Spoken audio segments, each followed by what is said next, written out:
post-fight coverage on some Saturdays on Clubhouse. Do you know anything about this? Have you used Clubhouse before? I have not, but I've heard it's really cool. I've heard it's basically kind of like an online version of a podcast where everyone can kind of contribute, and so it's done through Twitter, obviously. But yeah, I've heard good things about it. And by the way, Ira Winderman tweeted out, source close to Oladipo confirms a deal to the Miami Heat. So that is done, my friends. All right, we'll talk more about Oladipo to Miami when we come back.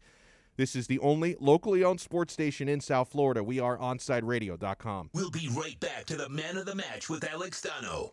You can join us on the Onside Sports Line, 888-441-4623. That's 888-441-4623. Listen to OnsideRadio.com anywhere by downloading the MyTuner Radio app in your app store. Or go to MyTunerRadio.com on your web browser. OnsideRadio.com. South Florida sports leader. Hello, Inter Miami CF fans. Download the Drink AR app and play inside a first-of-its-kind virtual soccer stadium, hosted by Bodega Trevento and Inter Miami CF, and celebrate your passion for soccer from the comfort of your own home. Find the download links on our Instagram account at Treventus and get our wines delivered straight to your home with a discount for all Inter Miami CF fans. Discover Trevento, a shared passion. Let's raise a cup to the first among us who put themselves last. To the risk takers, the mask makers, the heroes on the front line and online. To the ones keeping shelves full and keeping us hopeful. To those who don't stop and those making all the stops. To the ones who pick up, suit up, and never let us down. From all of us at Dunkin' to all the heroes keeping everyone running, we thank you. ADHD. It's the child who can't pay attention or sit still in school, right? The answer may be yes. Attention Deficit Hyperactivity Disorder, or ADHD, can be complicated and it can last a lifetime. Up to 75% of children and adolescents with ADHD have at least one additional mental disorder that requires a comprehensive approach to treatment. Learn more at moretoadhd.com. This message brought to you in partnership with ADA, ACO, and CHAD. Join the Inter Miami family in 2021 by becoming a 2021 season ticket member. Enjoy enhanced access benefits and pricing not available to general fans. Visit intermiamicf.com/tickets for more information. You're listening to OnsideRadio.com. Catch up anytime by downloading the MyTuner Radio app. OnsideRadio.com, South Florida's true hometown station. With Make-A-Wish, the impossible becomes possible. A girl battling cancer can become a race car driver battling the course. The boy showing all the nurses his fire trucks can take the helm of a real one. Wishes can give kids with critical illnesses the strength to keep fighting, get better, and grow up. Where there's a wish, there's a way. Wishes need you. Visit Make-A-Wish at wish.org. Welcome back to the Man of the Match with Alex Donno. You can reach out anytime on the Onside Sports Line, 888-441-4623. That's 888-441-4623.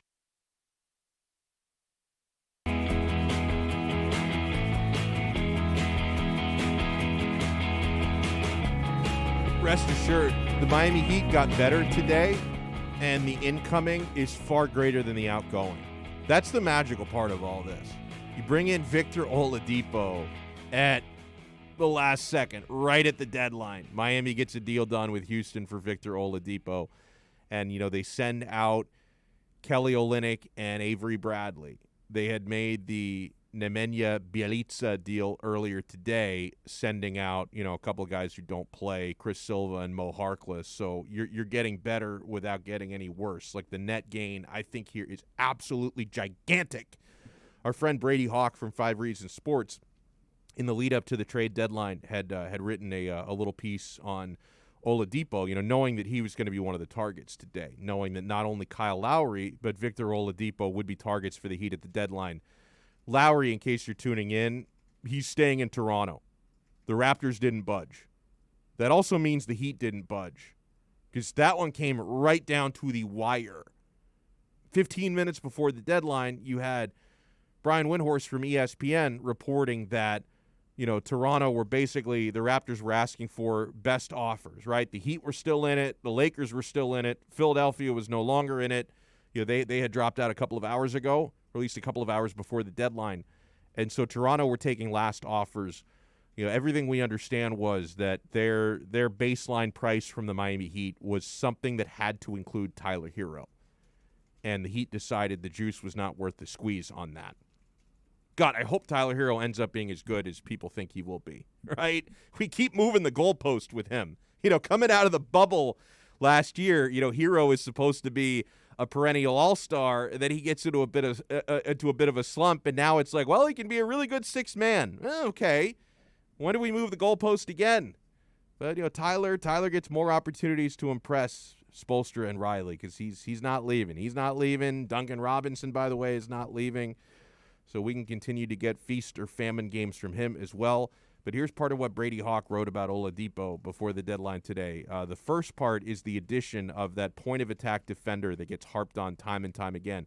Miami's interchanging defensive scheme may have placed them at the top of the defensive rating statistics since Jimmy Butler returned, but there are still clear breakdowns that occur with the Heat's defensive guards. Miami's 2-3 zone may be looked at as a natural change for the Heat's approach, but a major reason for that has been to hide some of Miami's poor defenders and allow them to thrive on that end. It's the same situation as a Lowry insertion, since it automatically flips the identity of this team. The offensive side of the ball has been a major issue for Miami, and you may think that bringing in a 32% three-point shooter since joining Houston may not be the right call, but it's not just about the shooting with Oladipo. It's pretty clear that even if Miami loses some shooting on the current roster, which they really haven't, by the way, they can play the buyout market, which will continue to heat up more and more with shooters. To that point, the actual need is a guy who can score the ball on his own, and by that I mean without the reliance of his counterparts. Thank you. The construction of the team is to place Butler and Bam Adebayo in spots for them to get to their peak level, and I honestly believe a shot creator is the one piece that forces another Adebayo leap and gives Butler the needed help to lift some of the weight off his shoulders. It seems like the Oladipo ordeal will be a situational thing for Miami once again. I don't need to continue because he talks about the possibility of acquiring him, and they have acquired him. So we don't need to get into that because the deal is done. And correct me if I'm wrong, Tito, the deal is Avery Bradley and Kelly Olynyk for Victor Oladipo. And a draft swap. And a draft swap. Which, that's right. I mean, at this point, if you're still putting investment into Heat draft picks, I don't know what to tell you. But Donno, let's look at this in a macro perspective, right? Yeah. Today, the Heat traded Mo Harkless, Chris Silva, Kelly Olynyk, Avery Bradley. That 3 of those 4 players were not giving you anything. Nothing. And in return, you get Nemanja Bjelica and Victor Oladipo. Your offense is going to take a leap now. Nemanja Bjelica is a good shooter, a guy who can create off the dribble by himself. And offensively, there's reason to believe he could be an upgrade to Kelly. Yeah. Oladipo is a tremendous defensive upgrade in your starting lineup. Yeah. I mean, that still, defense is legit now. Yes, a still very good defender and a guy who can create his own shot if he needs to. And you did this for 3 guys who weren't giving you anything and an expendable starter who was likely going to leave in the offseason.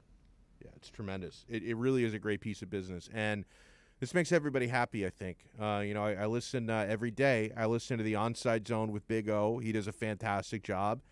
And I know O hated the idea of giving up too many young pieces for a 35-year-old Lowry, right? And, and how old, Tito, is Oladipo? Like 28, something like that? Can we look that up? 28, 29 years old, 29? 29. So obviously you're getting a player who's still in his prime. So this is a little bit different. But you're also not mortgaging your future. Correction, he's 28. 28. Yeah. Okay. Yeah. Okay. He turns 29 in May. So he'll be 29 by the time the next season starts. Well, yeah. I mean, he's on the team. He'll be 29 by the time the playoffs are really getting into high gear. So no, this is you get your cake and eat it too, because you made the team better with Oladipo. And you also, for everyone who was so concerned about giving away our beautiful boy, Tyler Hero, you didn't have to do that. Well, you didn't even have to give up Duncan. The Kelly O fanboys are definitely hurt today. I mean, the fact that there is some, I'm Are glad. there? Oh yeah. You make any negative comment about Kelly Olynyk on Twitter, and there's a faction of Heat fans that will come after you. Actually, you're right about that. Like 2 years ago, I was on the air, and I referred to him as a donkey, and I got attacked. I mean, I attacked him first, but, I got attacked by all of his fanboys because I called him a donkey. But Donno also, like, if you think about it, the way this trade works, like, if in a little bit more of a long-term perspective as well, when the Heat trade for Oladipo, they acquire his bird rights, so that means they can sign him into the cap over the cap. Yes, and yes. I don't think it's like a certainty, but like, once free agency comes around, I'm sure the Heat are going to come talking to Kyle Lowry again. Right. Now, absolutely. that's a rather old lineup to be looking at, but like, man, Kyle Lowry, Oladipo, Butler, and Bam next season with potentially Hero. But I mean, now we really need to know what's up with Tyler Hero, right? Yeah. Like you got spared from the trade deadline. Now next season you have zero excuses. He got lucky. Yeah. Why was he so gutless against Phoenix 2 nights ago? Because he was distracted by trade talks. He played like crap. Kelly O played like crap. Good riddance. Duncan Robinson played like crap in that game. And people are making the excuse, they were worried about getting traded. I'm sorry. No matter where you play, you're getting paid millions of dollars to play basketball. If you're upset about your name being brought up in trade rumors, why don't you play your ass off and show the Heat either A, you shouldn't trade me, or B, if you trade me, you're making a terrible mistake. I don't want to see guys shoot, 1 for 7 and then people tell me, their minds weren't right because they're worried about getting traded. Tough luck, man. Suck it up. Go out there and play some basketball. You're getting paid very well to do that. Rafa in Miami on the YouTube chat says, I love you, Miami. Brandon Flood says, man, they really tried to get Depot and Lowry. And listen, 1 out of 2 ain't bad. 1 out of 2 is pretty good. Brandon also says, and Bielitsa can get rebounds too. That's right. We're going to talk to Kyle Krabs on the other side of the break. And then later this hour, I want to weigh in on the roundtable topic for today. I get a little bit more clarity than most of the hosts did because we've already had Toast and Marsh talk about this. Kai, Chan Chisholm, and Kai's Corner, Big O. So the roundtable topic for today is, and the way it was phrased is, regardless of what happens at the trade deadline, and now we know what did happen, so I've got the benefit of hindsight a little bit, but regardless of what happens in the trade deadline, what would you consider to be a successful season this year for the Miami Heat? I have a very strong take on that. We're going to get to that in about 20 minutes. But when we come back, we'll talk a little Dolphins. Football fans rejoice. We've not forgotten about you today. And football fans, we have not forgotten about you. Tito, you know what I'm riding with today? Since you strayed me towards an L in the NBA last night, you convinced me. You convinced me that the Nuggets against the Raptors. I'll take it on the chin, my friend. You'd forgotten how motivated Kyle Lowry was going to be. How come Kyle Lowry wasn't affected by trade talks? He put up a plus 42 last night. Best of his career ever. Mentally strong Kyle Lowry. And the Toronto Raptors obliterated the Denver Nuggets. So what do I do today? I chase. And how am I chasing? World Cup qualifiers, my friends. How about this one today? England is a 7-goal favorite against San Marino. So I'm riding with San Marino plus 7. They can get embarrassed, just don't get humiliated. Here's my logic, Tito. Now, San Marino, in case you guys are wondering, it is a nation of its own, actually within Italy. It's landlocked by Italy, but a nation of its own, and a population of 33,600 people. I only need 11 of those people to keep England within 7 goals today. I like those odds. 33,600 San Marinons to choose from. I only need their best 11 today to lose by under 7 goals to the English national team. I'm betting the mortgage on San Marino. Let's freaking go. Here are the recent results for San Marino's men's national team, by the way. 0-0 draw with Gibraltar. 3-0 loss to Latvia. That's not good. 0-0 draw with Liechtenstein.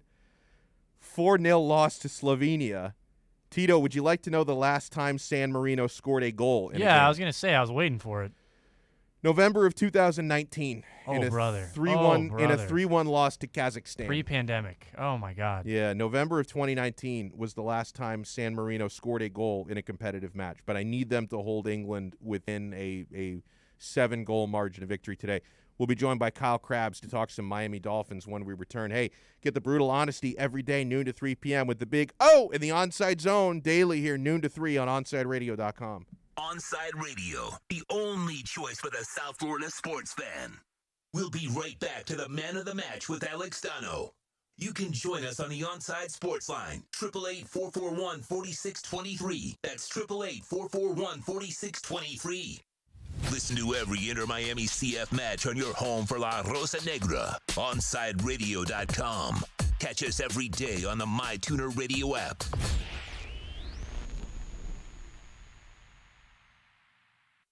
If you missed Onside Zone with Big O, you missed. The sport is headed in a direction where it's going to die because the fan base is dying. It's people my age or older that follow baseball. And we're dying. And so they're not getting any of the new fans. Young fans, the whole sport is all screwed up, dude. From the cheating scandals to the way they mismanage it, by the way, the way it has not gone and changed with modern times, the fact that baseball players are so freaking ignorant that they don't understand that they've got to market their own game. The wussiest thing in the world is, you hit a home run on me, so now I'm going to plunk you. I mean, that's just ridiculous. The Onside Zone with Big O, weekdays 11 to 1 p.m., only on OnsideRadio.com. Join the Inter-Miami family in 2021 by becoming a 2021 season ticket member. Enjoy enhanced access benefits and pricing not available to general fans. Visit intermiamicf.com/tickets for more information. Parents, we know we can't protect our kids from everything. Eventually, they're going to bump their heads or scrape their knees. But we can protect them from 6 types of cancer. HPV, or human papillomavirus, is a common preventable virus that can cause cancer later in life. The HPV vaccine prevents human papillomavirus and all the cancers it can cause. The American Cancer Society recommends getting your sons and daughters the HPV vaccine starting at age 9 to protect them later in life. He has an overbite that makes him look like a cartoon character, a slightly crooked eye, and an uncommonly wrinkly neck. In the right light, he can look a little like a garden gnome, and he'll wear a bow tie just because. Sure, you might call him a little quirky, but that's exactly what makes him so perfect. Tuna is a 3-year-old Chihuahua Dachshund mix with more than 700,000 followers on Instagram, and it all started because he was adopted. You can't buy a best friend like Tuna, but you can adopt one. Help us save them all at bestfriends.org. Keeping you informed in the world of sports.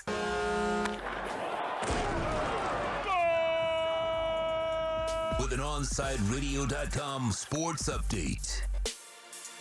Miami Heat pulling off a trade right before the end of the deadline. The Heat acquired Rockets guard Victor Oladipo. In the trade, Heat sending back Kelly Olynyk, Avery Bradley, and a pick swap protection. Heat acquired all-star guard Victor Oladipo, who was originally traded from the Pacers earlier this season. Toronto Raptors end up keeping Kyle Lowry. Lowry likely entering free agency at the end of this year. Florida Panthers, they play tonight. They take on the Chicago Blackhawks. Panthers and Blackhawks puck drop is set for 8 p.m. Blackhawks going as a slight betting favorite, according to Vegas. With your Onside Sports update, I'm Tito Bonacci. Coming up next, it's more Man of the Match with Alex Donno right here on OnsideRadio.com. You're listening to the station with more live and local sports talk than anyone else in South Florida. OnsideRadio.com. Broadcasting from South Florida to the world. Welcome back to the Man of the Match with Alex Donno. You can reach out anytime on the Onside Sports Line, 888-441-4623. That's 888-441-4623.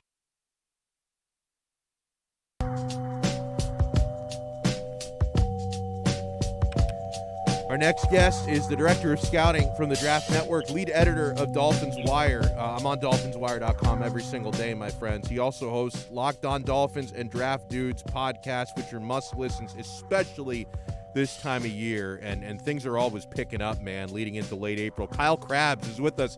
Kyle, good afternoon, man. How you been? I'm good, Donno. Hopefully catch your breath here. Trade deadline's come and gone. Tito was telling me it's been a hectic day, so I'm hoping it's smoother waters from here for you now that you guys got all. Yeah, no, definitely. It's a sigh of relief because I thought it was a good deadline, and Tito was having panic attacks, so he especially he really needs to calm down a little bit. I'm happy to talk a little bit of Dolphins, like have the oasis in this desert of all this trade deadline talk. Let me start with a move the Dolphins made this week, re-signing Landon Roberts.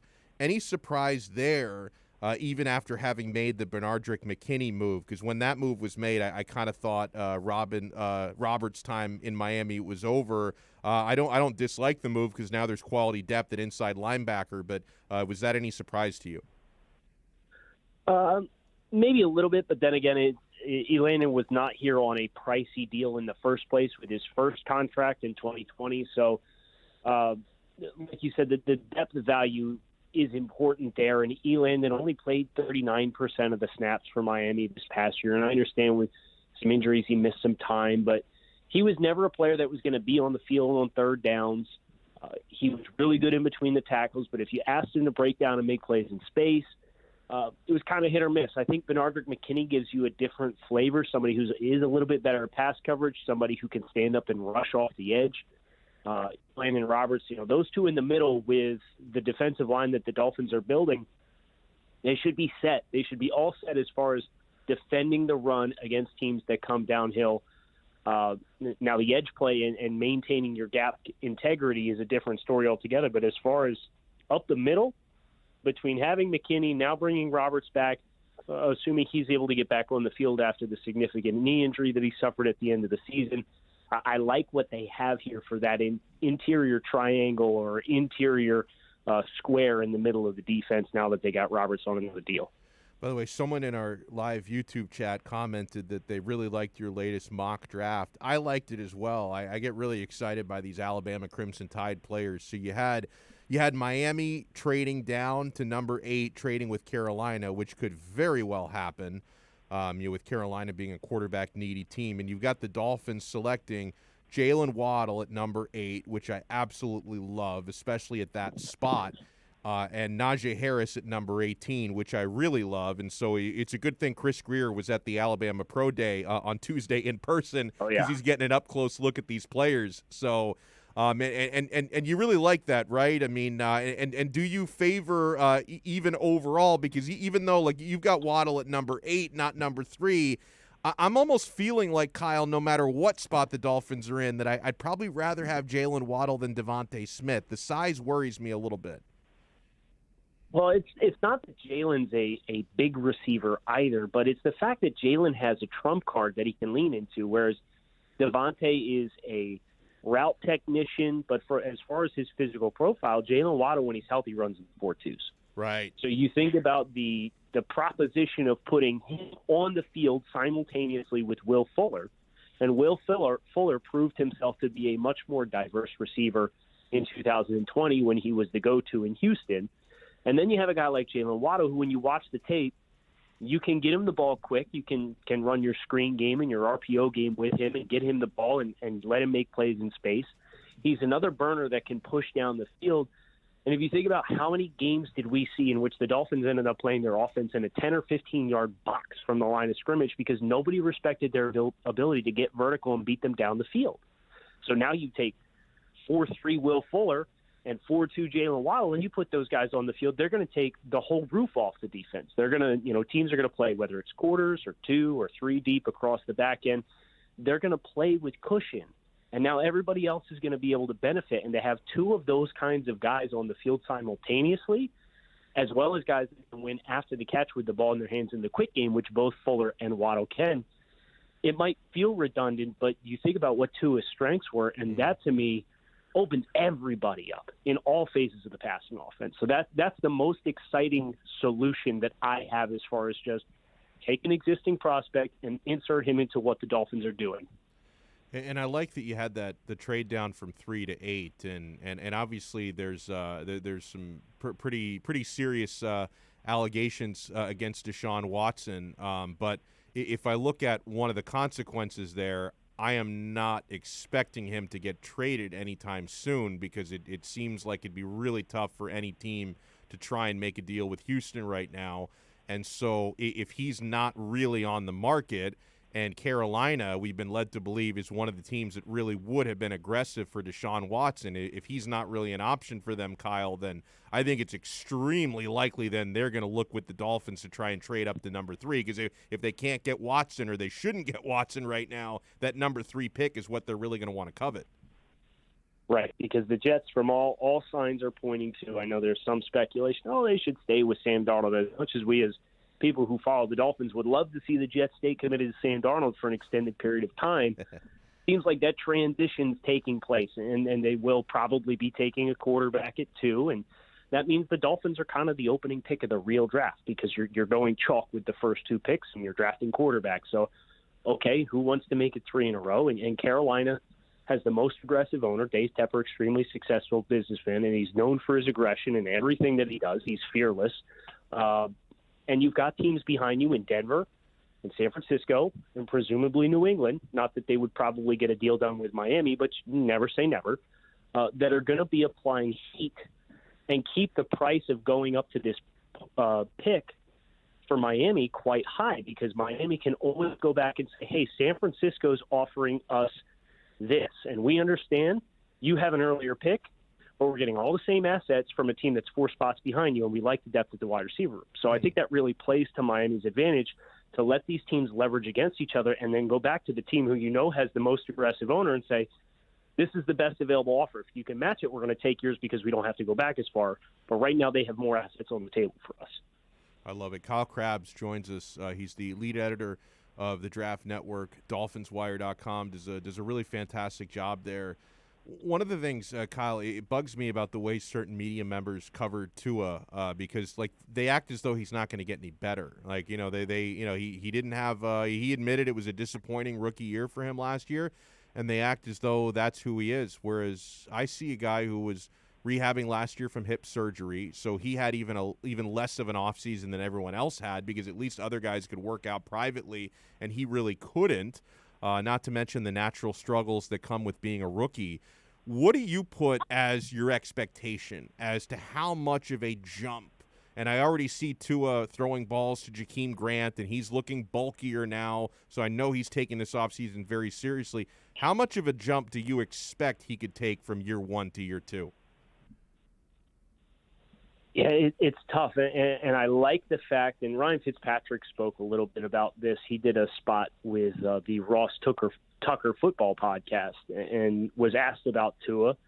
And Fitz, he referenced some continuity within the coaching staff, and I don't think that should be overlooked. For as frustrated as some of the fans were with the offensive coordinator search, and we didn't go out and get one of these 2 or 3 big, sexy names that were presumed to be on the market, even though a couple of them didn't even change teams.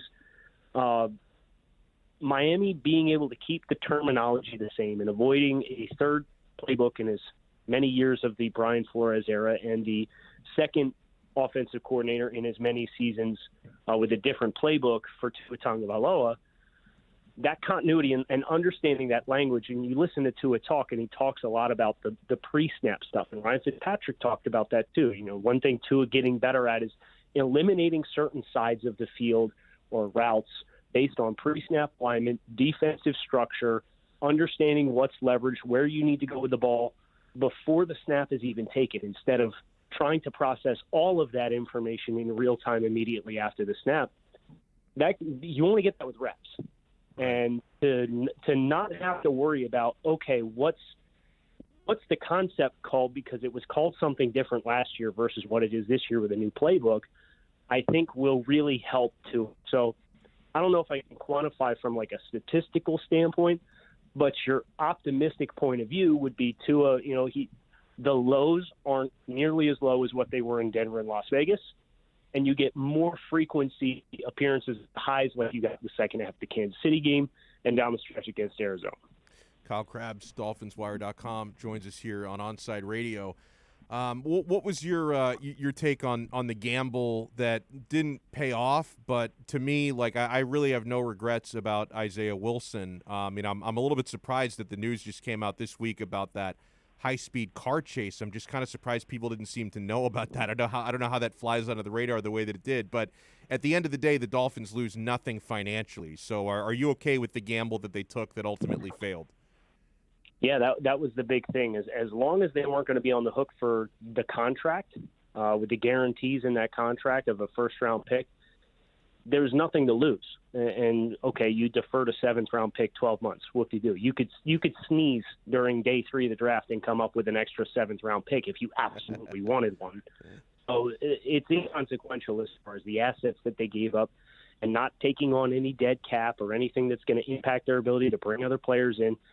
They clearly liked this player in the pre-draft process based on his traits and his film. And they took a zero-risk opportunity to try and get him in the building and see if they could help give him some direction. And obviously Isaiah Wilson has other plans for himself at this point in time, and I hope he gets the structure and guidance he needs to avoid what seems to be a pretty dangerous path that he's on right now.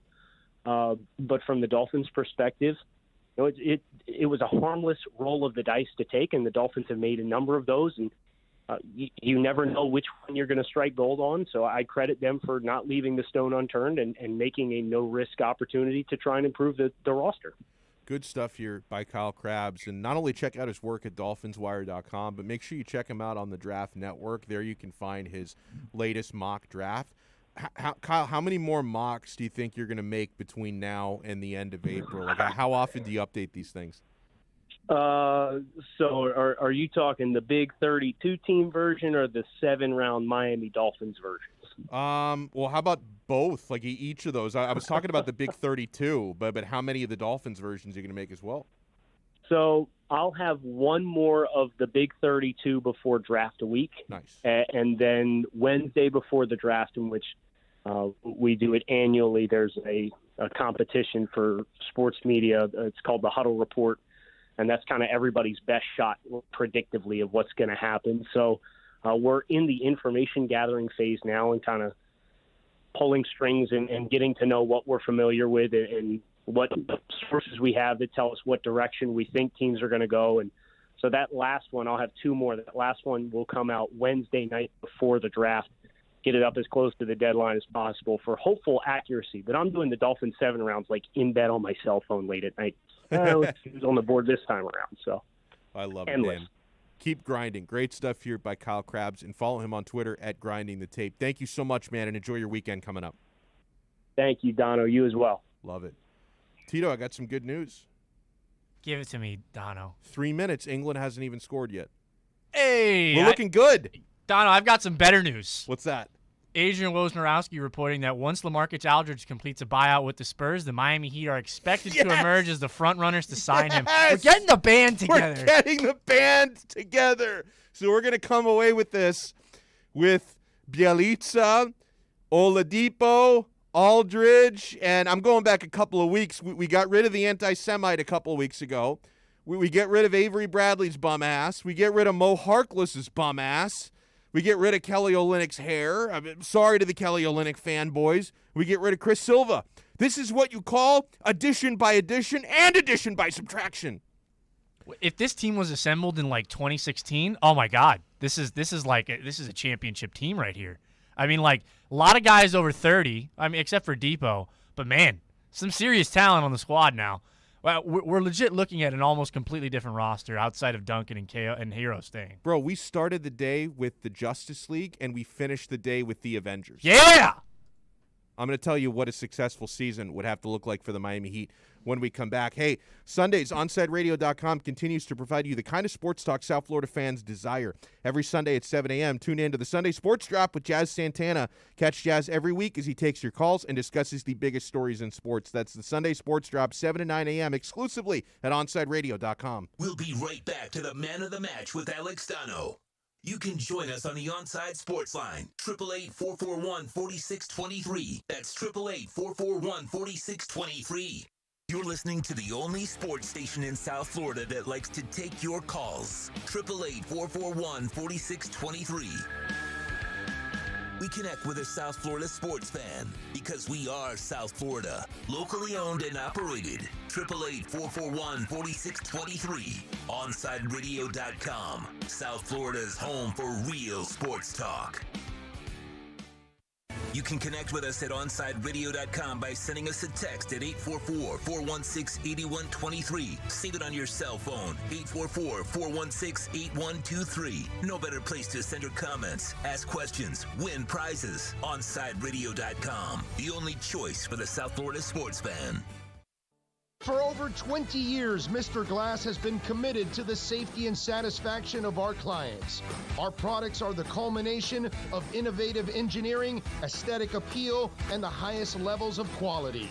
Through our legacy, Mr. Glass strives to impart the true meaning of quality, service, and sustainability to new generations.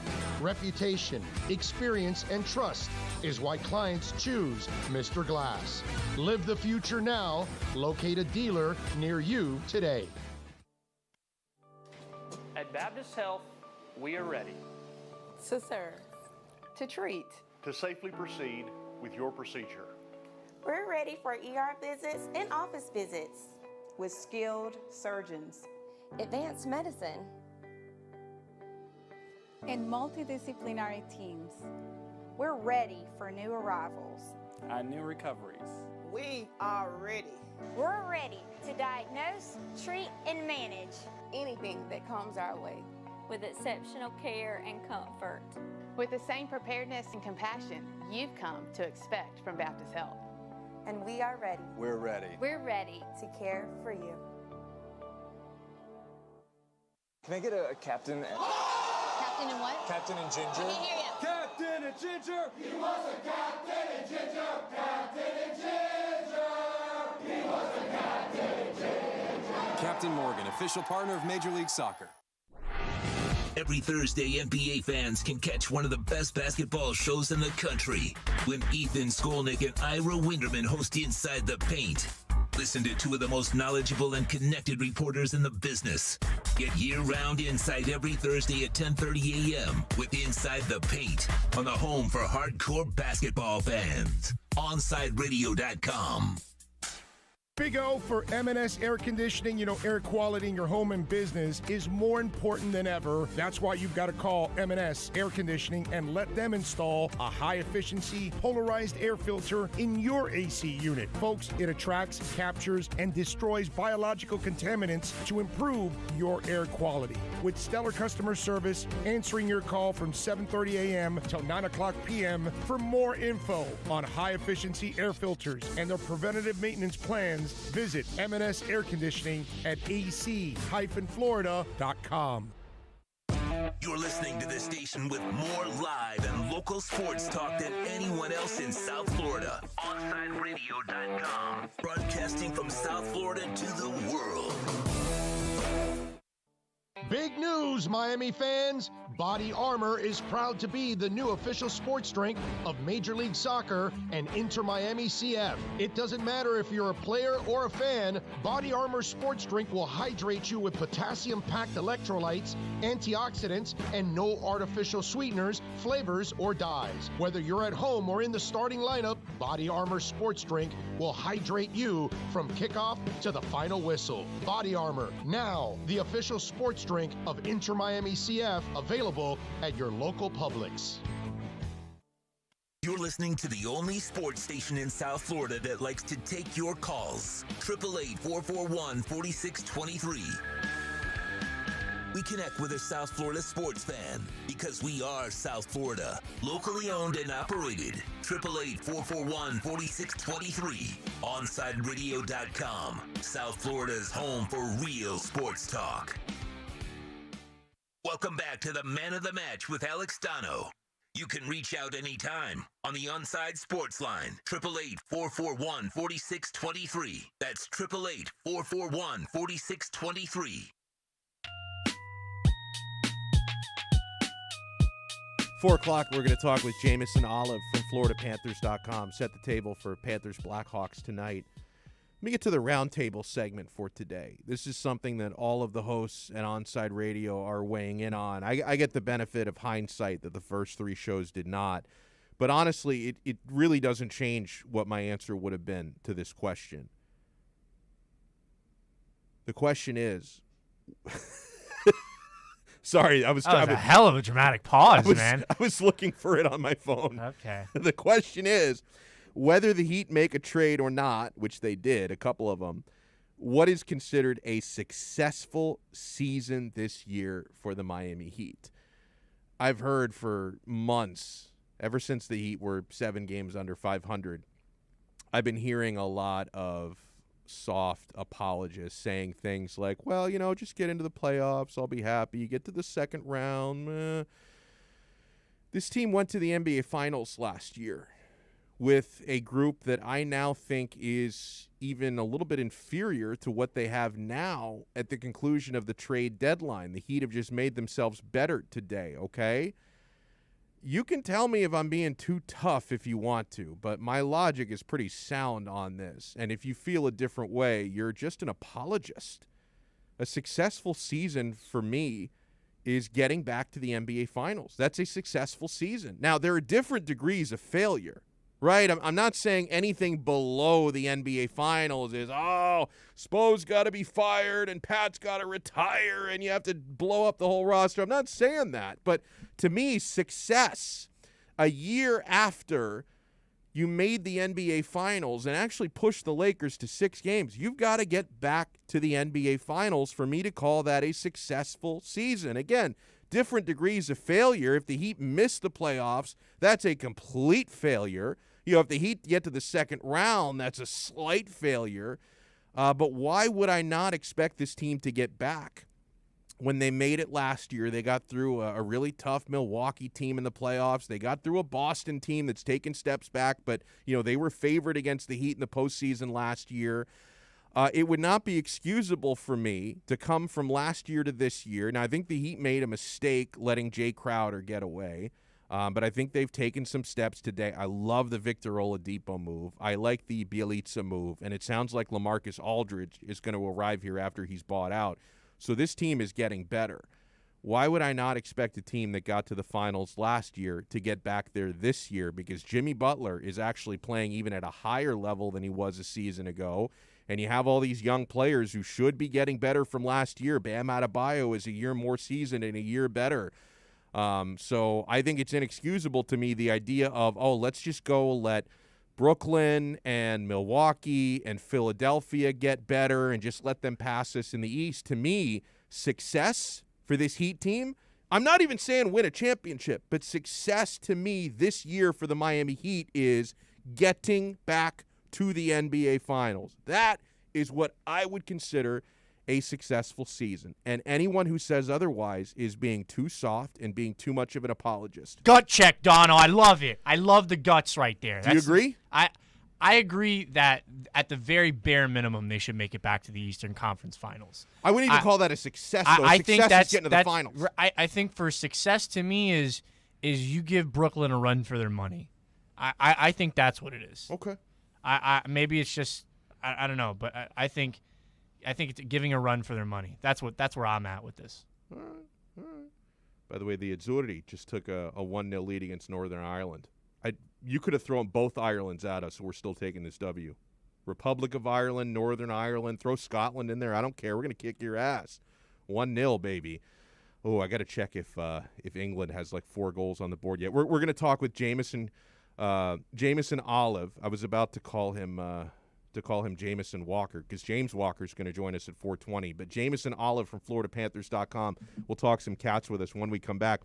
Hey, every Thursday, NBA fans can catch one of the best basketball shows in the country when Ethan Skolnick and Ira Winterman host Inside the Paint. Listen to 2 of the most knowledgeable and connected reporters in the business. Get year-round insight every Thursday. Today they were on from 10 to 11, but normally at 10:30 a.m. with Inside the Paint on the home for hardcore basketball fans, OnsideRadio.com. We'll be right back to the Man of the Match with Alex Donno. You can join us on the Onside Sports Line, 888-441-4623. That's 888-441-4623. You're listening to the home of Inter Miami CF. His strike is a decent one. It's fired into the top right corner. Gonzalo Higuain opens his account for Inter Miami. OnSideRadio.com, where the passion for La Rosa Negra runs deep. You're listening to OnSideRadio.com. Catch up anytime by downloading the MyTuner Radio app. OnSideRadio.com, South Florida's true hometown station. You're listening to the station with more live and local sports talk than anyone else in South Florida. OnSideRadio.com, broadcasting from South Florida to the world. Welcome back to the Man of the Match with Alex Donno. It's all yours. Just keep it right here. You can reach out anytime on the Onside Sports Line, 888-441-4623. That's 888-441-4623.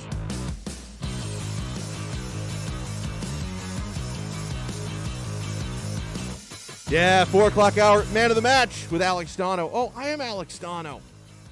Miami Heat got Victor Oladipo. Nemanja Bjelica is now a member of the Heat.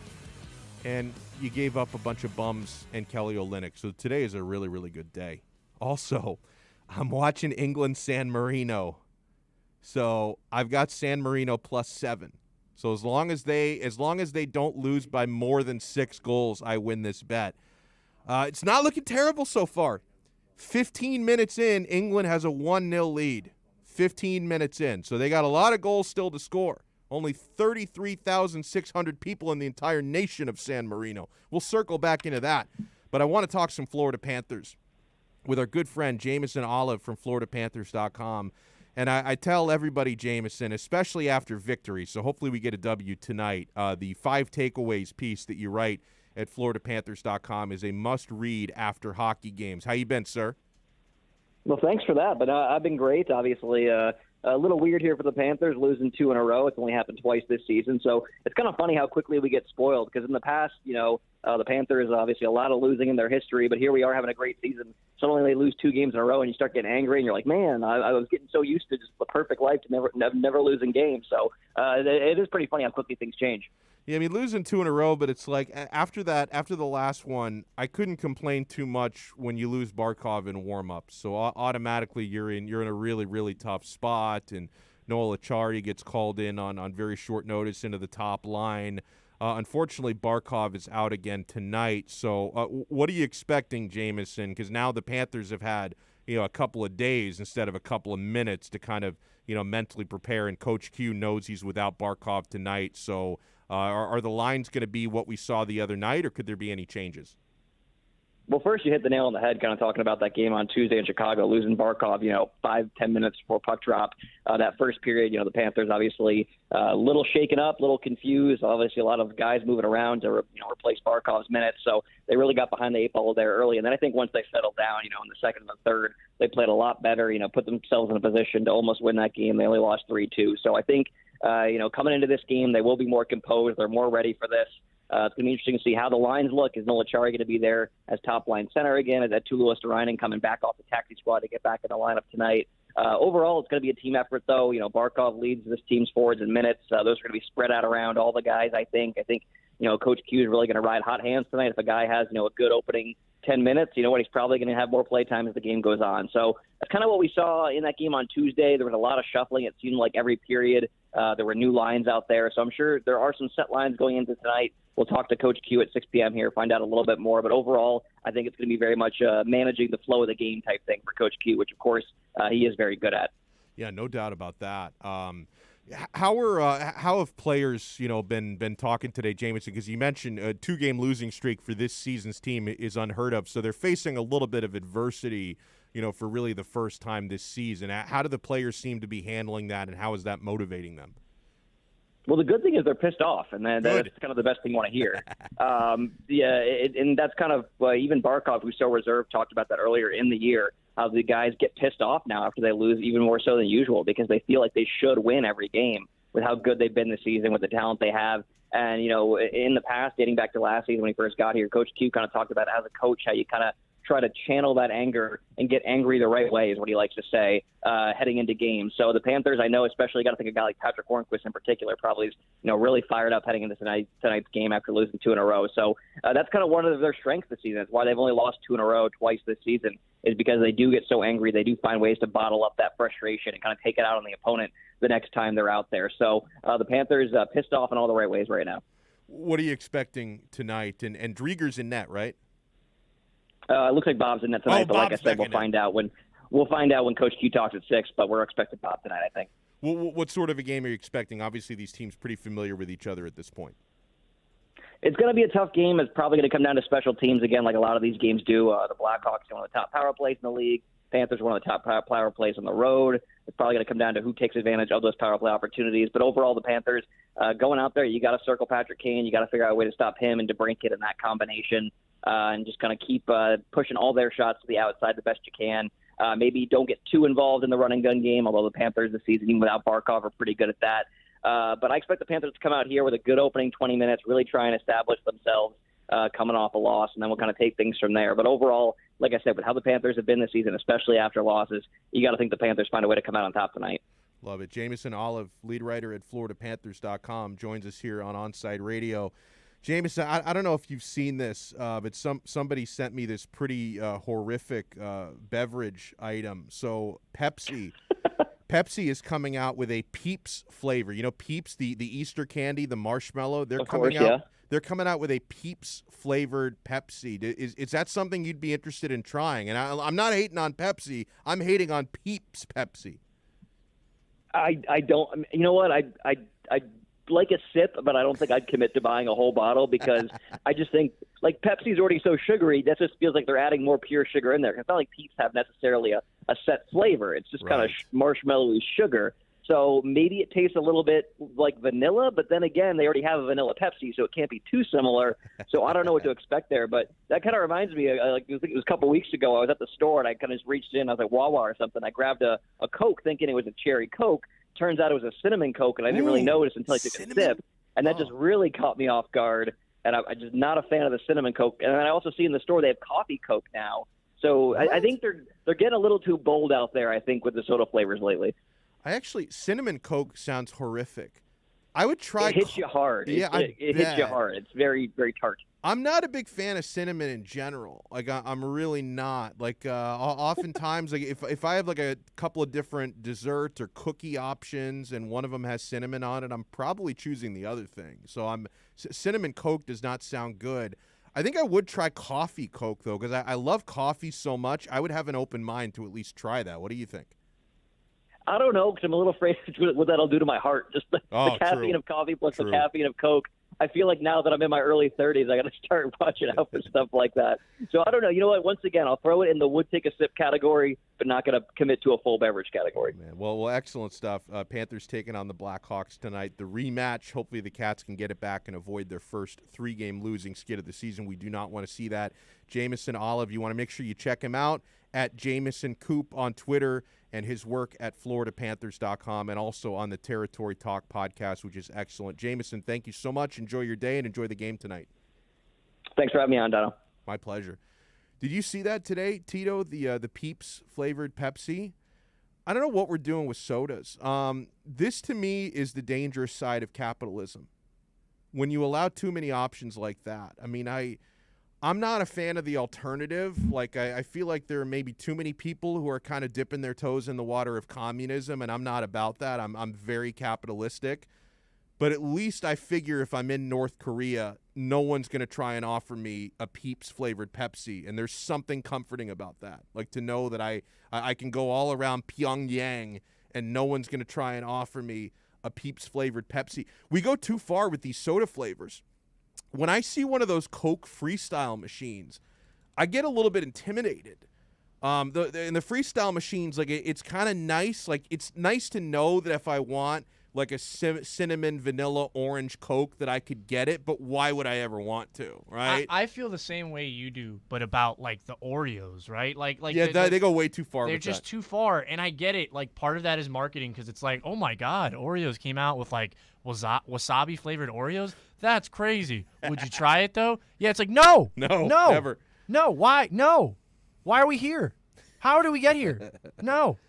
So that I'm with you. The Peeps thing, it's the same boat. It's just no. Like I'm gonna pass. Vanilla Coke though, I'm there. I don't like it. There's something about like I don't like creamy flavored sodas. Like the farthest that I go, and this is actually one of my favorites. I really like cherry Coke. So if I'm at one of those Coke freestyles, that's usually my go-to. Like I'm getting it. Like I don't even do like regular Coke in that thing because cherry Coke is not that easy to get. Like very few soda machines will offer you cherry Coke. So if I'm at the Coke freestyle, I take advantage and I go with the cherry Coke. That's the most creative I'll get. I'm not going orange Coke. I'm not going orange vanilla. I'm not going raspberry. I'm not going cinnamon. I'm not going chocolate flavored Coke. I'm just going with relatively basic cherry Coke. So do you like root beer floats? Could you do that? I don't like root beer. But like if it was like Coke instead of that. No. I don't like the cream. I don't like the ice cream in the soda. I'm not a float fan. I'll eat the ice cream and I'll drink the soda separate. I don't like combining them. Not a fan. Like people love. You ever have a Dole Whip in Disney? Like I like the regular Dole Whip. It's just like really sweet pineapple ice cream. But people a rave. little overrated in my opinion. I don't know about that. I think it's overrated in terms of the line is way too goddamn long. Like it's just not, people hype it up. It's like, oh my god, we got to get a Dole Whip. Do we? Dude, I remember when I was a kid, because this was before blogs, all right? Like, this was before you had blogs. This was before you had YouTubers. You know, we're talking like early 90s. When I was a kid, you could stroll right up to the front of the Dole Whip line and order, and you're in and out of there in 3 minutes. Now, you show up to the Magic Kingdom because everyone's got their vlog, and everyone's like, oh, my God, you got to try this Dole Whip. And then they're blogging about it, and people are tweeting about it. So you roll up to Magic Kingdom now, it's like a 42-minute line for a Dole Whip. Not worth that. It's not. It's not. It's like one of those days around lunchtime, and God bless them because I like their food. But if I see the Pollo Tropical drive-thru line is 35 cars long, no thanks. Going to find something else to eat. Or maybe I'll go inside because sometimes that's a hack that really does work. I don't think I've ever seen a Pollo Tropical line that's not long.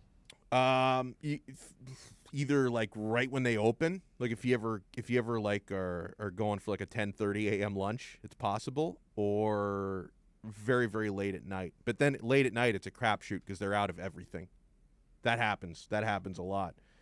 Oh, man. So thanks again to Jameson Olive from FloridaPanthers.com for joining us. At around 4:20, we're going to talk with James Walker. Used to cover the Miami Dolphins for ESPN.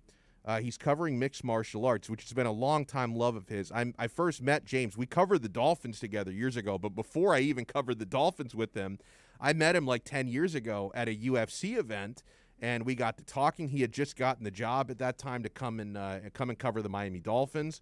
So he's been really into it. We're going to talk about in less than 10 minutes. We're going to talk about the rematch between Stipe Miocic, heavyweight champion of the world, and Francis Ngannou, who's one scary, frightening dude. England up 2-0, Tito, 26 minute. It's not looking terrible. It's not looking terrible. I need them to win by 6 goals or less. So I need them to take the foot off the gas pedal. Everybody scoring goals for England have 3 names, by the way. James Ward-Prowse, Dominic Calvert-Lewin. Like all these 3 namers are scoring goals. I need San Marino to hold strong, my friends. So in case you're just tuning in, Spurs are going to buy out LaMarcus Aldridge, and the Miami Heat are the favorites to land his services. Victor Oladipo is a member of the Miami Heat.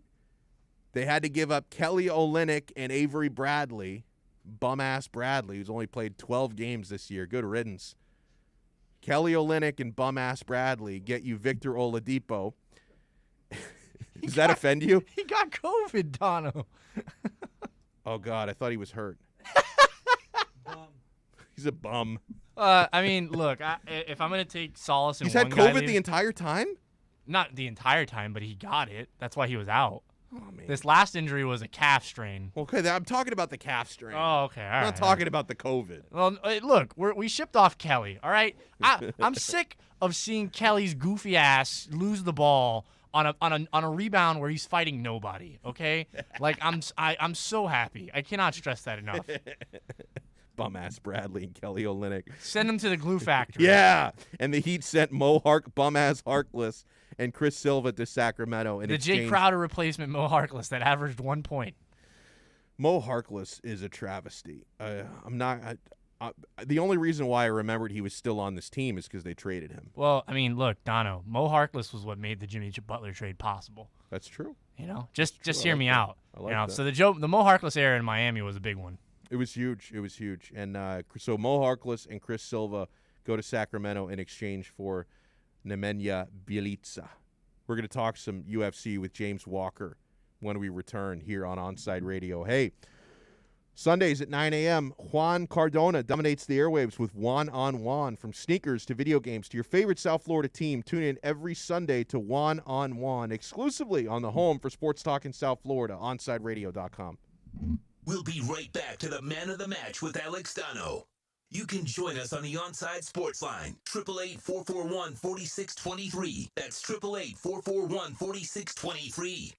You can connect with us at OnsideRadio.com by sending us a text at 844-416-8123. Save it on your cell phone, 844-416-8123. No better place to send your comments, ask questions, win prizes. OnsideRadio.com, the only choice for the South Florida sports fan. If you missed Onside Zone with Big O, you missed. Wasn't there another boy band like 98 Degrees for 99 American degrees? pop and R&B vocal group consisting of 4 vocalists. It is Jeff Timmons, brothers Nick and Drew Lachey, and Justin. Yeah, Nick Lachey, that's right. Nick Lachey. So it was 98 Degrees, right? There you go. How about that? Did you know I was the boy band expert, by the way? Onside Zone with the Big O from 12 noon to 3 p.m. every weekday on OnsideRadio.com. Hey Panthers fans, Dave Dwork here with some awesome news. Every Saturday, I'm going to bring you the latest on everything to do with the Florida Panthers with Chirping the Cats Radio. Saturday mornings from 10 to 11 a.m., we'll dive into the state of the team, recap games, and hear from past and present Panthers players, and plenty of other great hockey guests too. Got questions about the Panthers? Call or text the show and we'll break it down. Don't miss Chirping the Cats Radio, Saturday mornings from 10 to 11 a.m., only on OnsideRadio.com. He has an overbite that makes him look like a cartoon character, a slightly crooked eye, and an uncommonly wrinkly neck. In the right light, he can look a little like a garden gnome, and he'll wear a bow tie just because. Sure, you might call him a little quirky, but that's exactly what makes him so perfect. Tuna is a 3-year-old Chihuahua Dachshund mix with more than 700,000 followers on Instagram, and it all started because he was adopted. You can't buy a best friend like Tuna, but you can adopt one. Help us save them all at bestfriends.org. ADHD. It's the child who can't pay attention or sit still in school, right? The answer may be yes. Attention Deficit Hyperactivity Disorder, or ADHD, can be complicated and it can last a lifetime. Living with a condition can sometimes be a challenge. It may take years to accept a formal diagnosis, and it's not always easy to find the right treatment plan. Did you know that up to 75% of children and adolescents with ADHD have at least one additional mental health condition that also requires a comprehensive approach to treatment? ADHD guidelines were recently updated to reflect the need to screen for associated disorders. Be sure to talk with your child's doctor about proper screening and visit moretoadhd.com for additional information. That's moretoadhd.com. This message has been brought to you in partnership with ADA, ACO, and CHAD. Welcome back to the Man of the Match with Alex Donno. You can reach out anytime on the Onside Sports Line, 888-441-4623. That's 888-441-4623.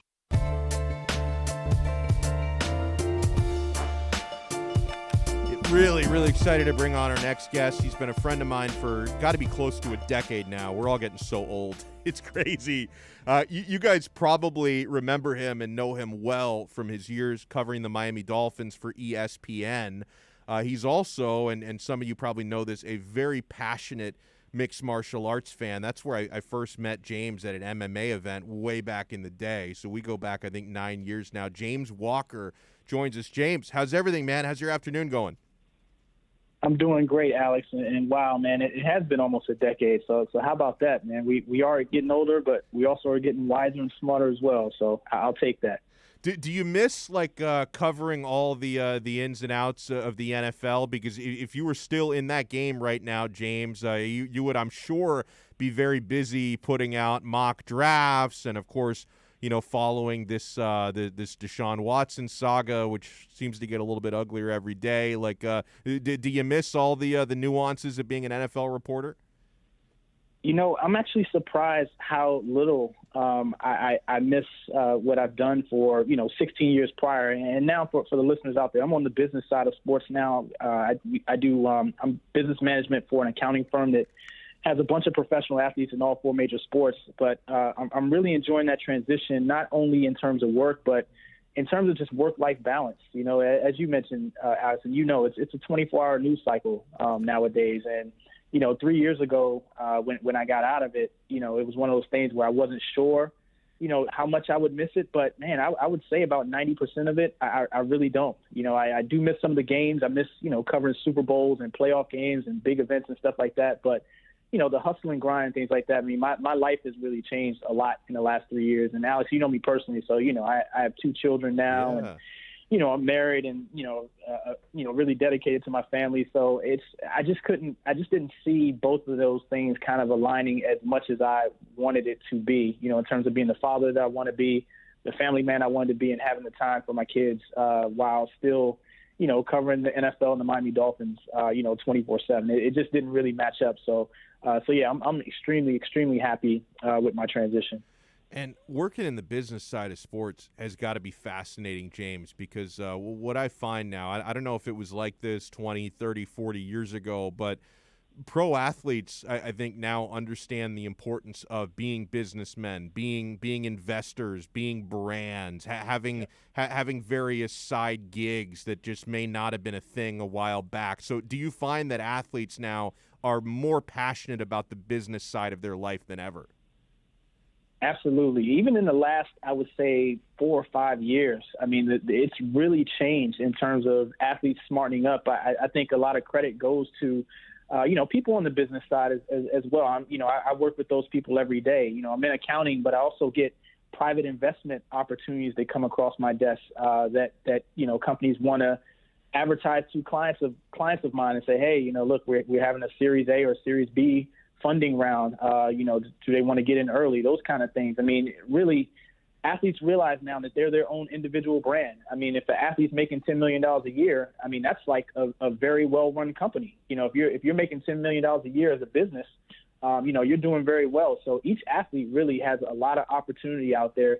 They just need to know the access points and, who to go to and who to trust. You've also heard a lot of the downside stories about, players having a lot of money taken from them or, a lot of money that they wasted, personally. So, so you got to kind of avoid the negative and kind of run in the right circles. But, that's kind of how life is, right? You got to stay around positive people, be around people that are very smart and have your best interest in mind. And you'll have a very good, side business outside of just being an athlete. So, yeah, I would say not even in the last decade or so. I'd say really in the last 4 or 5 years, athletes have really made a lot of strides in terms of being informed, on how much their brand really means. And I think social media has really contributed that as well. And speaking on social media, we're joined here by James Walker.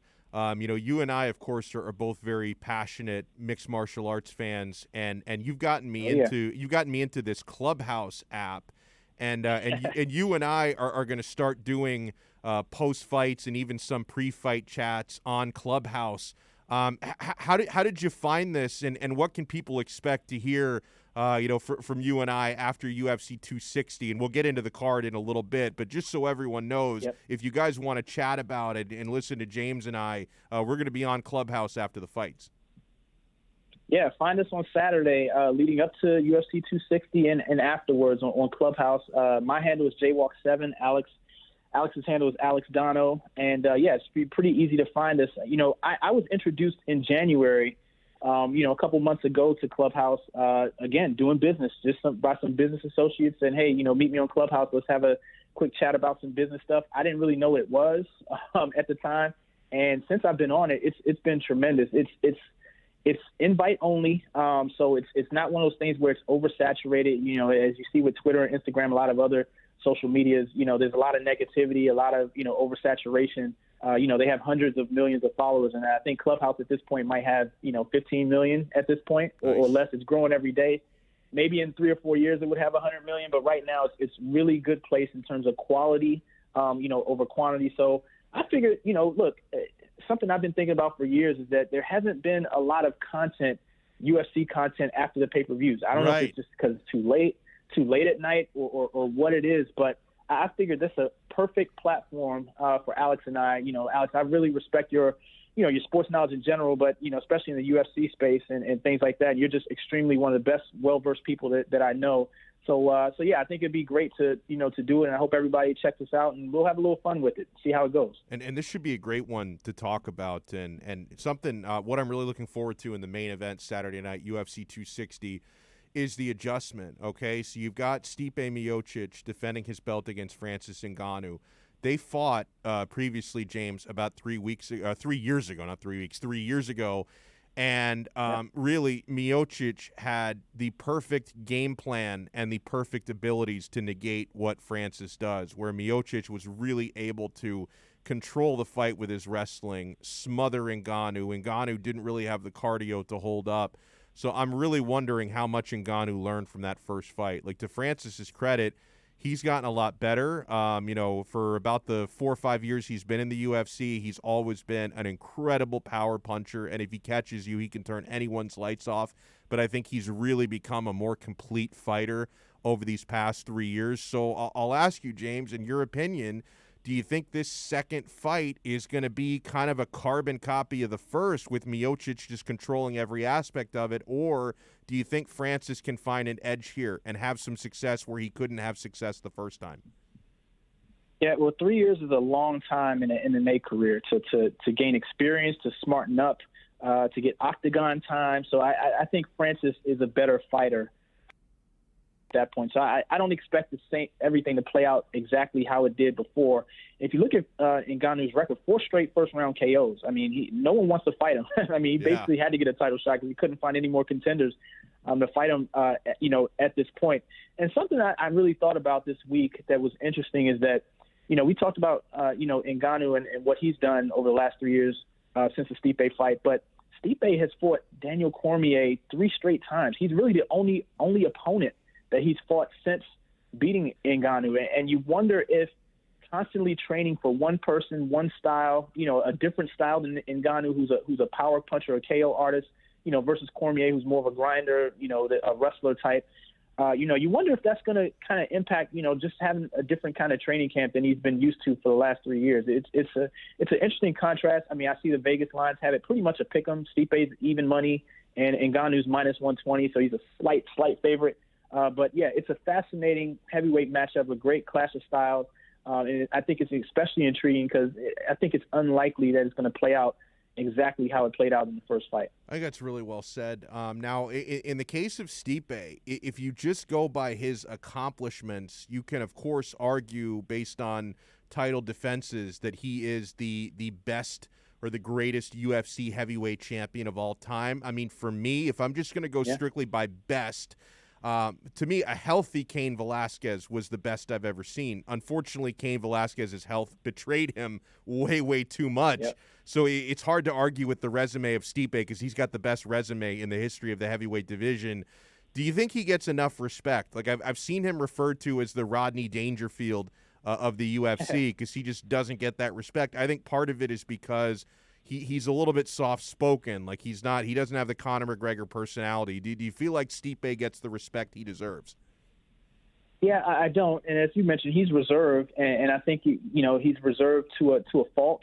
He doesn't really want the spotlight as much. You don't really hear from him unless he's fighting. Unlike some of the other champions out there, where you hear in between fights, during training, when they're searching for their next opponent. Stipe's just one of those guys that just quietly comes and does his job and then gets out and spends time with his family. You don't see him out and about. You don't see him, talking about other contenders, pushing for other kind of fights. It's just whoever's next, line them up. So I can respect that. But I also think the byproduct of that is that, to be heavyweight champion, which is really probably the most high profile, title that you can have in the UFC, it hasn't really given him, the amount of credit that he deserves. But I think if he beats Ngannou a second time, it's really undeniable at this point. I think winning the Cormier trilogy, kind of solidified him as the best heavyweight of all time, up until this point. But I think with 2 wins over Ngannou, I think that really is going to solidify him. But I don't think that's going to change Stipe as far as a personality. I think he's going to be the same guy, avoiding the spotlight, just looking for the next opponent and going about his business. And at the end of his career, he's going to let his resume speak for itself. Really, really good stuff here from James. And you guys can listen to us right before and right after the fights on Clubhouse. Anything you want to promote, James? If people want to follow you on Twitter, social media, where can they find you? Yeah, on Twitter, same places I've always been for over a decade, at James Walker NFL. Also, check out the Clubhouse. That's the new thing that I've been spending most of my time on in terms of social media. I haven't been on social media a ton, since I got out the business, but I really want to kind of see how this thing works, because it's really a fascinating new platform, and I think it's going to be a lot of fun. So yeah, check out Alex and I on Saturday night. Love it. Should be a lot of fun, man. And enjoy the fights. I'll talk to you in a couple days. All right, Alex. Always fun. Talk to you soon. Really good stuff there from James Walker, and I love it, man. He's a great family man. He's got 2 kids. They're awesome, and I've only got 1, so it's hard to even imagine chasing 2 kids around. It changes your perspective on life. I mean, I think anybody in the chat who's a parent, knows what I'm talking about there. Oh man, I love the comments on the YouTube chat. We got to get the text line running as well. Herman says he loves Cherry Coke and Cherry Dr. Pepper in the freestyle machine. Yeah, bum-ass Avery Bradley. He's gone. Never wanted Harkless here, says Brandon Flood. Our guy Andy in Scotland is on board. Bros, I'm watching this England San Marino game, and I've got San Marino +7. All right, it's 3-0 at halftime, England on top. This is going to come down to the wire. If England wins by 6 goals or less, I win my bet +7 on San Marino. If England wins 7-0, I push. 8-0, my kid's going to have to get a scholarship when he goes to college. 844-416-8123. That's 844-416-8123. So the Miami Heat have acquired today Victor Oladipo. They've acquired Nemanja Bjelica. They have not acquired Kyle Lowry, but no one acquired Kyle Lowry. Toronto Raptors are holding firm. When we come back, I got to ask my guy Alex Aguirre, what the hell happened with Gio Gonzalez? That's when we come back. Hey, Onside Radio enters Kai's Corner with Kai Chen Chisholm every day from 10 a.m. to noon. Join Kai as he discusses the biggest stories in South Florida sports. Tune in every day, 10 a.m. to noon for Kai's Corner on the home for South Florida Sports Talk. We are OnSideRadio.com. We'll be right back to the Man of the Match with Alex Donno. You can join us on the Onside Sports Line, 888-441-4623. That's 888-441-4623.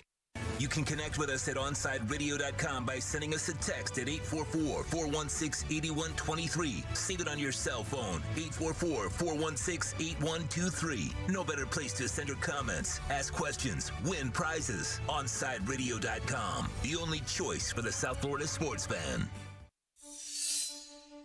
There are those who dedicate themselves to a sense of honor, to a life of courage, and a commitment to something greater than themselves. They have always defended this nation and each other. They still do. The few, the proud, the Marines.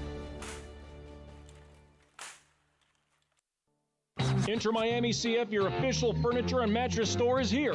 City Furniture is your #1 home source for the trends you want at the prices you'll love, including exclusive City Furniture collections, the widest selection of styles, affordable home accents, mattresses starting at just $99 and more. Create the home of your dreams fast with next-day delivery, plus get 60 months special financing with no down payment. Because City Furniture is here to make it easy so everyone can live life like this, visit cityfurniture.com.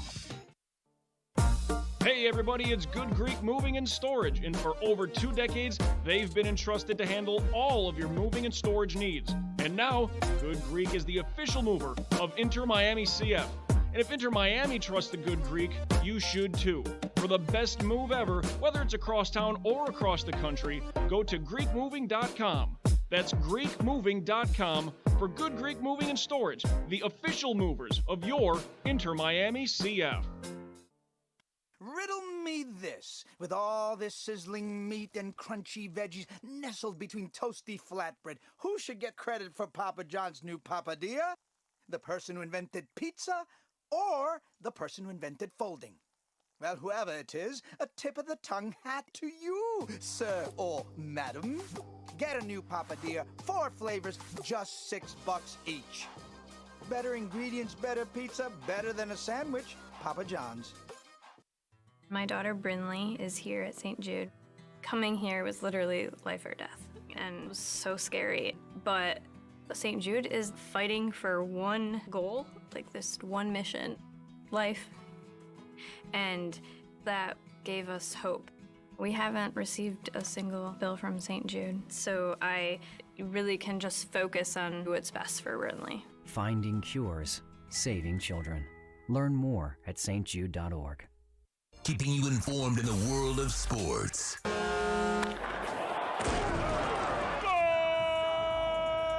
With an OnsideRadio.com sports update.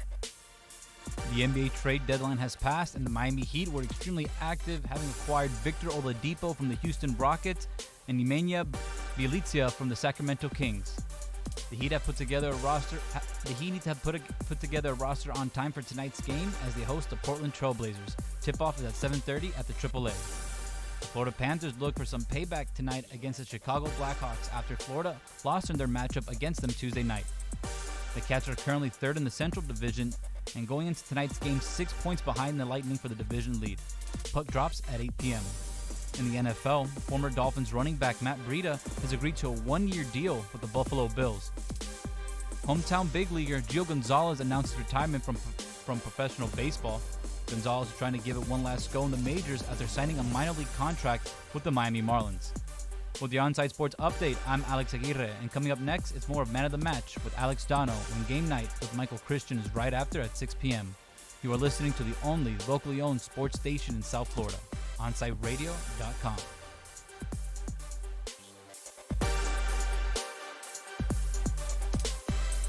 Onside Radio, the only choice for the South Florida sports fan. Welcome back to the Man of the Match with Alex Donno. You can reach out anytime on the Onside Sports Line, 888-441-4623. That's 888-441-4623.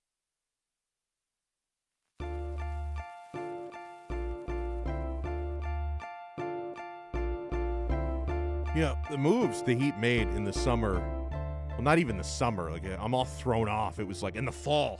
The off-season moves that the Heat made, bit of a disaster. But with Pat Riley and Andy Ellisberg, it's never too late to correct it. It's never too late to course correct. You bring in bum-ass Avery Bradley and worthless Mo Harkless. They don't perform. On to the next. See ya. So long. Trade deadline, you gone. Chris Silva out the door. You know, Kelly Olynyk, serviceable player. But if you can upgrade him into Victor Oladipo, you do it. Heat got better today. They unload some dead weight. They bring in upgrades. I love what Bjelica does to the power rotation, and he's going to hit some three-point shots, guaranteed. He's going to drain some jumpers, going to drain some threes, and Victor Oladipo is a complete player.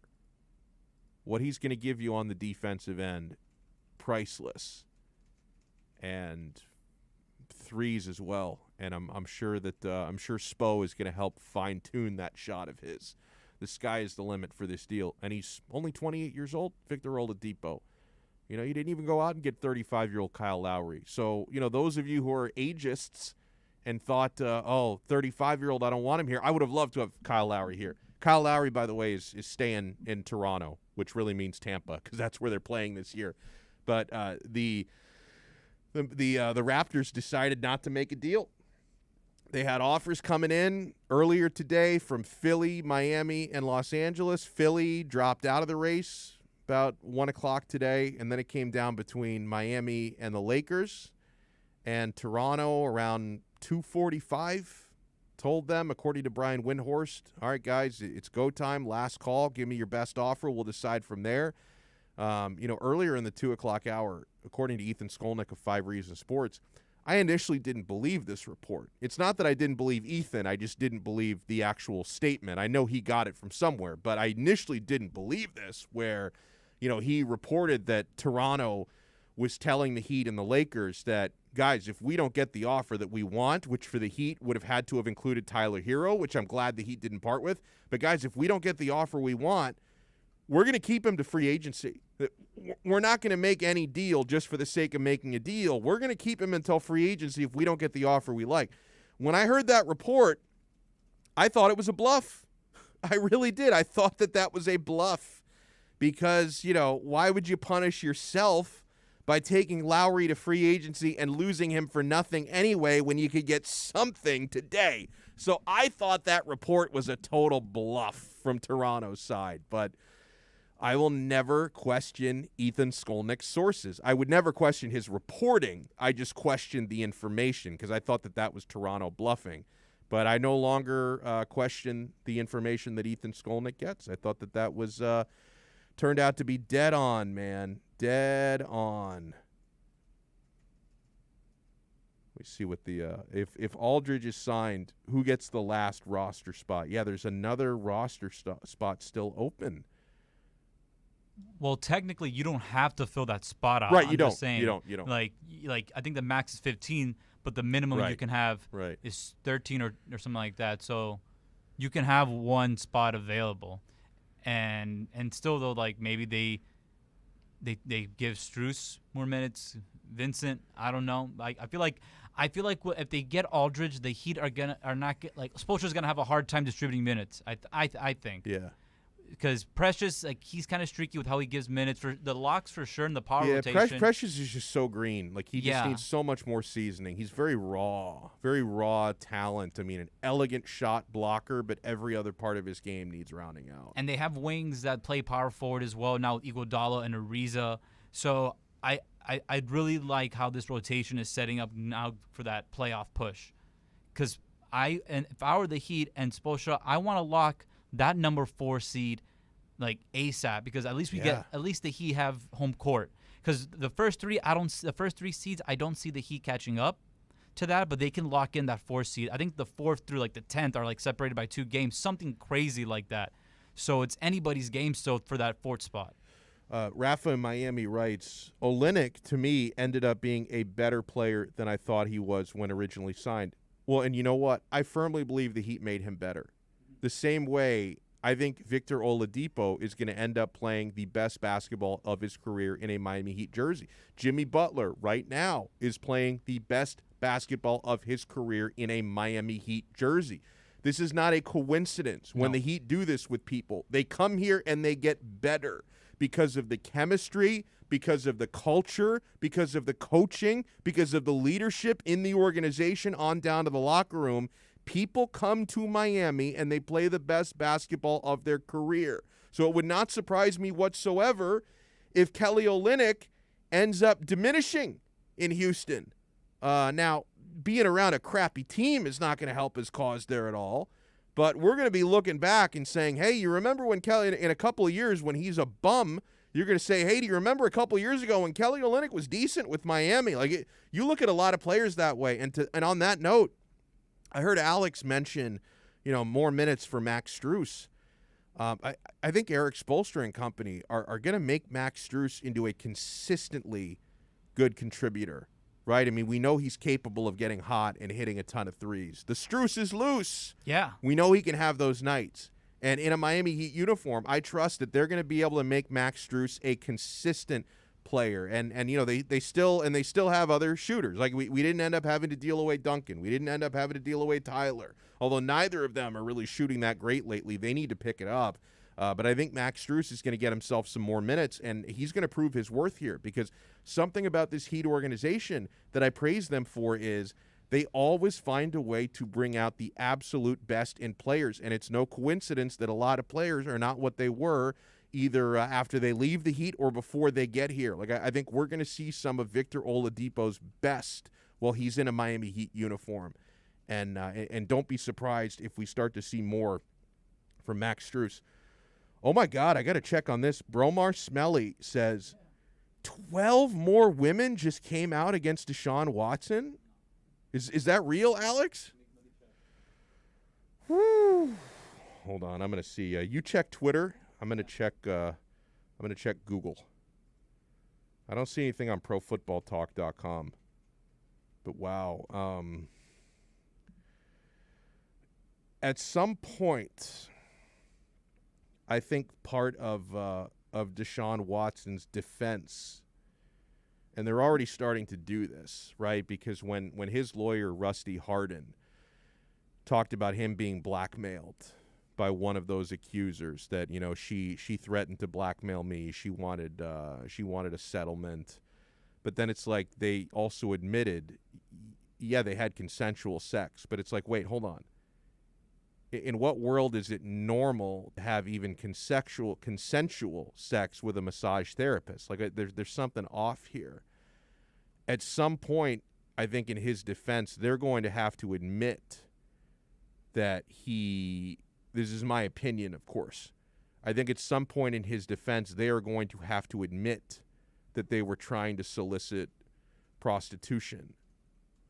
Because these are not like, these don't look to me, when you're talking about like Instagram models and things being involved, it doesn't sound to me like he's looking for professional massage therapists. He's looking for dates. Like he's looking for professionals in a whole nother sense, I believe, is what he's looking for. Because obviously, when you're in Deshaun Watson's position, you're the starting quarterback of an NFL franchise.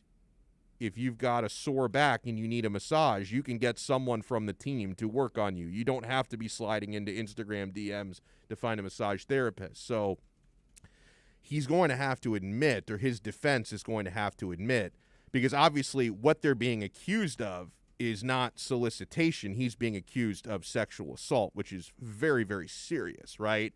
And in order to defend himself, they need to make sure everyone knows from his perspective that this was all consensual. I did not commit assault. I did not commit that sort of a crime. But I think in order for them to defend themselves, I think at some point they're going to have to admit that, you know, he thought he was making arrangements for extracurriculars, and that, you know, in his mind he didn't do anything that wasn't consensual. But it's like, you can't just talk about how you're getting massages when it doesn't really look like that's what you were looking for here. And if there really are 12 more women, then how many massage therapists do you need? Oh, this is sad. Rafa in Miami writes in, Jessica Walter passed away. I didn't recognize that name at first, but he says she was Lucille Bluth in Arrested Development. Oh, I love her.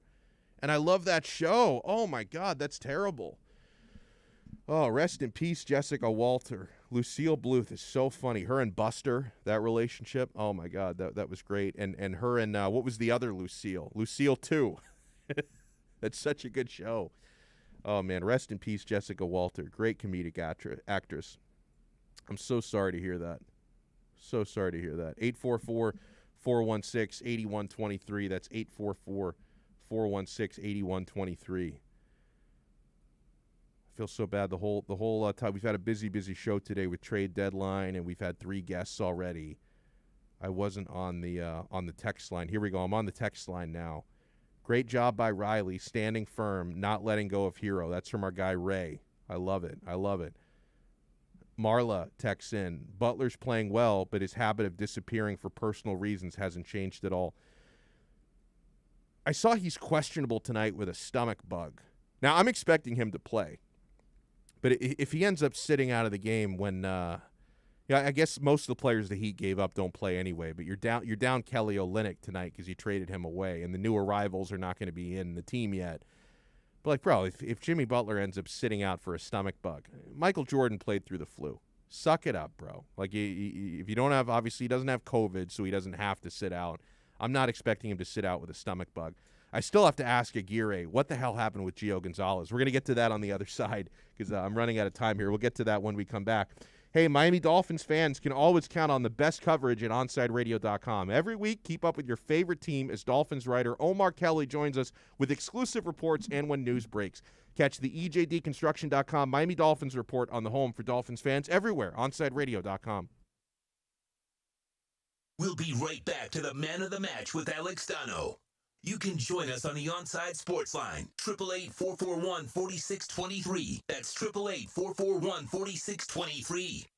Join the Inter Miami family in 2021 by becoming a 2021 season ticket member. Enjoy enhanced access benefits and pricing not available to general fans. Visit intermiamicf.com/tickets for more information. If you missed 4th and 20 with Toast and Marsh, you missed. And the top trait they're looking for in a partner is someone that can cook better than them. Wow. Yeah. How are you at cooking? I'm okay. I cook boy. all my stuff. What's your best dish? If I had to say, Marsh, this you're gonna eat in tonight with a girl. All right. Well, if And I'm you need to cooking for a create- girl, Yeah, you then gotta I'm create not the meal. cooking. 4th and 20 with Toast and Marsh, weekday mornings from 8 to 10. Hey Panthers fans, Dave Dwork here with some awesome news. Every Saturday, I'm going to bring you the latest on everything to do with the Florida Panthers with Chirping the Cats Radio. Saturday mornings from 10 to 11 a.m., we'll dive into the state of the team, recap games, and hear from past and present Panthers players, and plenty of other great hockey guests too. Got questions about the Panthers? Call or text the show and we'll break it down. Don't miss Chirping the Cats Radio, Saturday mornings from 10 to 11 a.m., only on OnsideRadio.com. You're listening to OnsideRadio.com. Catch up anytime by downloading the MyTuner Radio app. OnsideRadio.com, South Florida's true hometown station. Inter Miami CF, your official furniture and mattress store, is here. City Furniture is your #1 home source for the trends you want at the prices you'll love, including exclusive City Furniture collections, the widest selection of styles, affordable home accents, mattresses starting at just $99 and more. Create the home of your dreams fast with next-day delivery, plus get 60 months special financing with no down payment. Because City Furniture is here to make it easy so everyone can live life like this, visit cityfurniture.com. You're listening to the station with more live and local sports talk than anyone else in South Florida. OnsideRadio.com. Broadcasting from South Florida to the world. Can I get a captain? Captain and what? Captain and ginger? I can't hear you. Captain and Ginger. He was a captain and ginger, captain and ginger. He was a captain and ginger. Captain Morgan, official partner of Major League Soccer.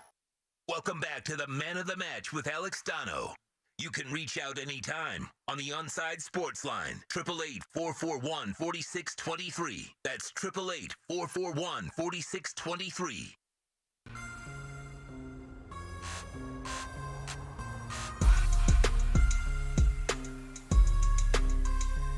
Yeah, welcome back into Man of the Match here on Onside Radio. Watching my beloved Azzurri with the 2-0 lead against Northern Ireland, 52nd minute. Ciro Immobile actually scored today. my buddy Jerry Mancini, who I co-host an Italian soccer podcast with called the Calcio Connection, he's a huge Lazio fan, and he is obsessed with Ciro Immobile, who's an excellent striker for Lazio at the club level. But every time this guy puts on the national team shirt when he represents Italy, he's mud. Does not score for Italy. He scored today against Northern Ireland, so Jerry is like, suck it, haters. Oh, I told you about Ciro. Bro, I'm happy he scored, but it's Northern Ireland. Do it against France. Do it against Belgium. Do it against England. Like, let's go. Do it against some of the better teams.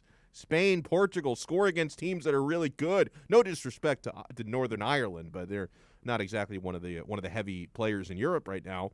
Congratulations to the United States men's national team. They were playing an international friendly today. They beat Jamaica 4-1. Someone in the chat was asking me my thoughts on the game. I got a chance to watch the first half of it, missed the second half. Second half, I was in full trade deadline mode. Serginho Dest, what a player. He's had a big week. He just scored his first for Barcelona within the past week. Now he scores his first for the USA national team. That dude is for real. I love the youth on the United States national team. Sebastian Lletget scored a pair of goals as well in that game for Team USA. I really think, and this is thinking years down the road, but the golden age of talent in United States soccer could end up peaking at the right time. So we're going to be hosting the World Cup in 5 years, 2026. And so you're talking about excellent players that are 20, 21 years old right now. They're going to be right in their prime, 26, 27. If you include Christian Pulisic in that mix as well, that you're going to have some really good players at golden age of United States soccer that are going to be, theoretically speaking, they'll be peaking come 2026. So I like the prospects for the future. Yeah, I got all excited a couple months ago when the Miami Marlins acquired Hialeah native Gio Gonzalez. Now I hear he's retired. Did he wanted to retire a Marlin? Like what the hell happened? I don't get to watch the guy pitch for the Fish. I'm pretty bummed out about it as well. The Marlins signed Gio Gonzalez. They needed a left-hander, a veteran, to kind of lead this young rotation that they have. And a name that I mentioned on my show, Deep in the Count, was Christian Chase. On I think our first episode, we talked about that. I mentioned Cole Hamels. Now, obviously, they didn't get that, and they got Gio Gonzalez. But I would assume that he was going to make the team. They really don't have any other veteran pitchers other than Sandy and Pablo Lopez, but those guys are still really young.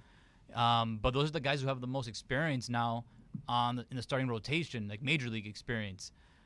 And Trevor Rogers, their best left-hander pitching prospect, he had a really good spring training. I think it was in the top 10 in strikeouts for pitchers in all of baseball in spring training. So like he showed really good stuff. Now, can that translate into at the major league level and in a full season? Hopefully, because I feel like that's the route they're going to go. I would like for them to have a lefty presence in the starting rotation, and I think that's what they're going to do with Trevor Rogers, and he's going to be the lefty in the 5 or 6 man rotation, whatever Don Mattingly and the coaching staff decides to do. Pretty bummed out about it, though. Did you see this coming? No. That's what I was curious about. Not at all. I thought, okay, he's going to be not a lock, but he can be used out of the bullpen as well. Yeah. I feel like, especially in a long season with all these young pitchers, he can eat up innings easily. He's been around, he's especially in the National League East. He's very familiar with these teams, playing for the Nationals as well back then. So, and he's a local kid. In a perfect season without COVID or anything, he can easily sell you a couple more tickets here and there. Obviously now with how many fans can attend games, that's going to be a question mark. But still, though, he would have been nice to have. He would have been really nice to have. Would have been really nice to have. I'm definitely a little bit disappointed that didn't work out. He did a really nice post online thanking like all the teams he played for in the Marlins. And then I read something on Twitter that Don Mattingly, he doesn't like getting into the batter's box when pitchers are doing their bullpens. Not to swing, just to have a hitter in there. Yeah, he just doesn't do it. It doesn't. But he did it for Gio Gonzalez. Nice. In his final bullpen with the Marlins. So it was kind of touching, heartwarming at the end. It would have been nice to make it to at least have a couple starts. I wouldn't see what's the big deal. He wasn't going to cost the Marlins anything. Just throw him out there for the first month or so of the season. If it doesn't work out, it doesn't work out. The Marlins aren't competing for a World Series here. It would have been nice to see, but I guess they're just going to go fully with just a youth. And just having a starting rotation of pretty much rookies and guys who have 2 or 3 years of major league experience under their belt. We'll see how that experiment goes. Coming up next, what does the offseason report card look like for the Miami Dolphins? We'll tell you the answer to that and many more of life's questions when we return. Hey, Miami Dolphins fans can always count on the best coverage at OnsideRadio.com because every week you can keep up with your favorite team as Dolphins writer Omar Kelly joins us with exclusive reports and when news breaks. Catch the EJDConstruction.com Miami Dolphins report on the home for Dolphins fans everywhere, OnsideRadio.com. We'll be right back to the Man of the Match with Alex Donno. You can join us on the Onside Sports Line, 888-441-4623. That's 888-441-4623. Hey everybody, it's Good Greek Moving and Storage, and for over 2 decades, they've been entrusted to handle all of your moving and storage needs. And now, Good Greek is the official mover of Inter Miami CF. And if Inter Miami trusts the Good Greek, you should too. For the best move ever, whether it's across town or across the country, go to GreekMoving.com.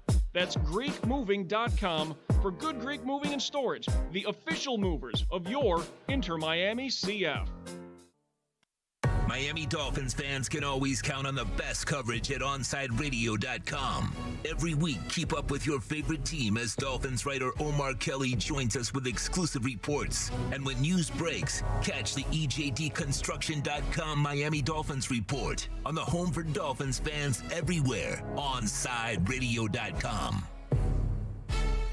Welcome back to the Man of the Match with Alex Donno. It's all yours. Just keep it right here.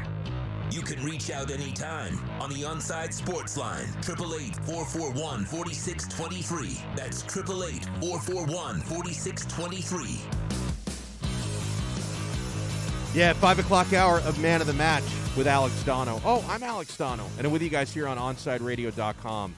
So many different ways to listen and watch, man. I appreciate those who are watching us live right now, streaming us on YouTube. Thank you so much for joining in, and I'm sure not all of you do, because I think you actually have to be logged in to do it. But if you have like a YouTube or a Google login, it's a lot of fun if you participate in the live chat. The chat board is great. You guys can not only send messages to me, but you can also send messages to each other, so it becomes a whole community. Tony 2 times writes in on Gio Gonzalez. His IG post said that he wanted one more run, but his body couldn't handle it. Our guy, Andy in Scotland, I know he's watching his Scottish men's national team World Cup qualifying. Austria's up 1-0. Let's go Scotland. I kind of been of two minds on it. I was considering yesterday betting on Austria, and Andy kind of convinced me not to. And no hard feelings. Even if Austria doesn't win, it's fine. He had almost convinced me to bet on Scotland, but I ended up staying away from the game. I bet on Albania instead. I don't know if that was a good decision or not. Although last time I checked, Albania was winning. Let me see how that's going here. Hold on, because I've got Albania in a 3. Yeah, they're winning still. So I've got a 3-team parlay. Albania over Andorra, and these are all money lines, so they don't have to win by a certain score. For this 3-team parlay, I need Albania to beat Andorra, and Albania is up 1-0. So that's going fine. I need Italy, my beloved Azzurri, to beat Northern Ireland. They're up 2-0 around the hour mark, so that's good. And I need Deutschland, Germany, to beat Iceland, and that's easy schmeezy. Germany's up 3-0 at the hour mark there. So it's the 3-team parlay is looking good. I would say that the only team that could screw it up for me is Albania, because they're clinging to a 1-goal lead, and the other teams are dominant right now. Oh, Andy says Scotland denied a penalty. That's too bad. Did it look like they got screwed? You would have thought, and I think correct me if I'm wrong. I think they're not using VAR in these qualifiers. A lot of people hate VAR. Which is the instant replay that they use in soccer. I don't think it's a problem with the technology. I think it's a problem with the idiots using it.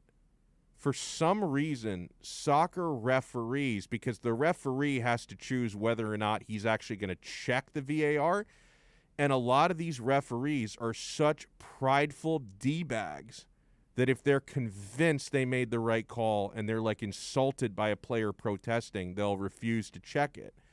And then other times, like, they check it and they still get it wrong, even when it's obvious to anybody watching the replay what really happened there. So there are some people that, like a lot of traditional soccer fans, who just hate the VAR because it slows the game down, and when your team scores, you don't know if you should celebrate or not because they might take the goal away on VAR.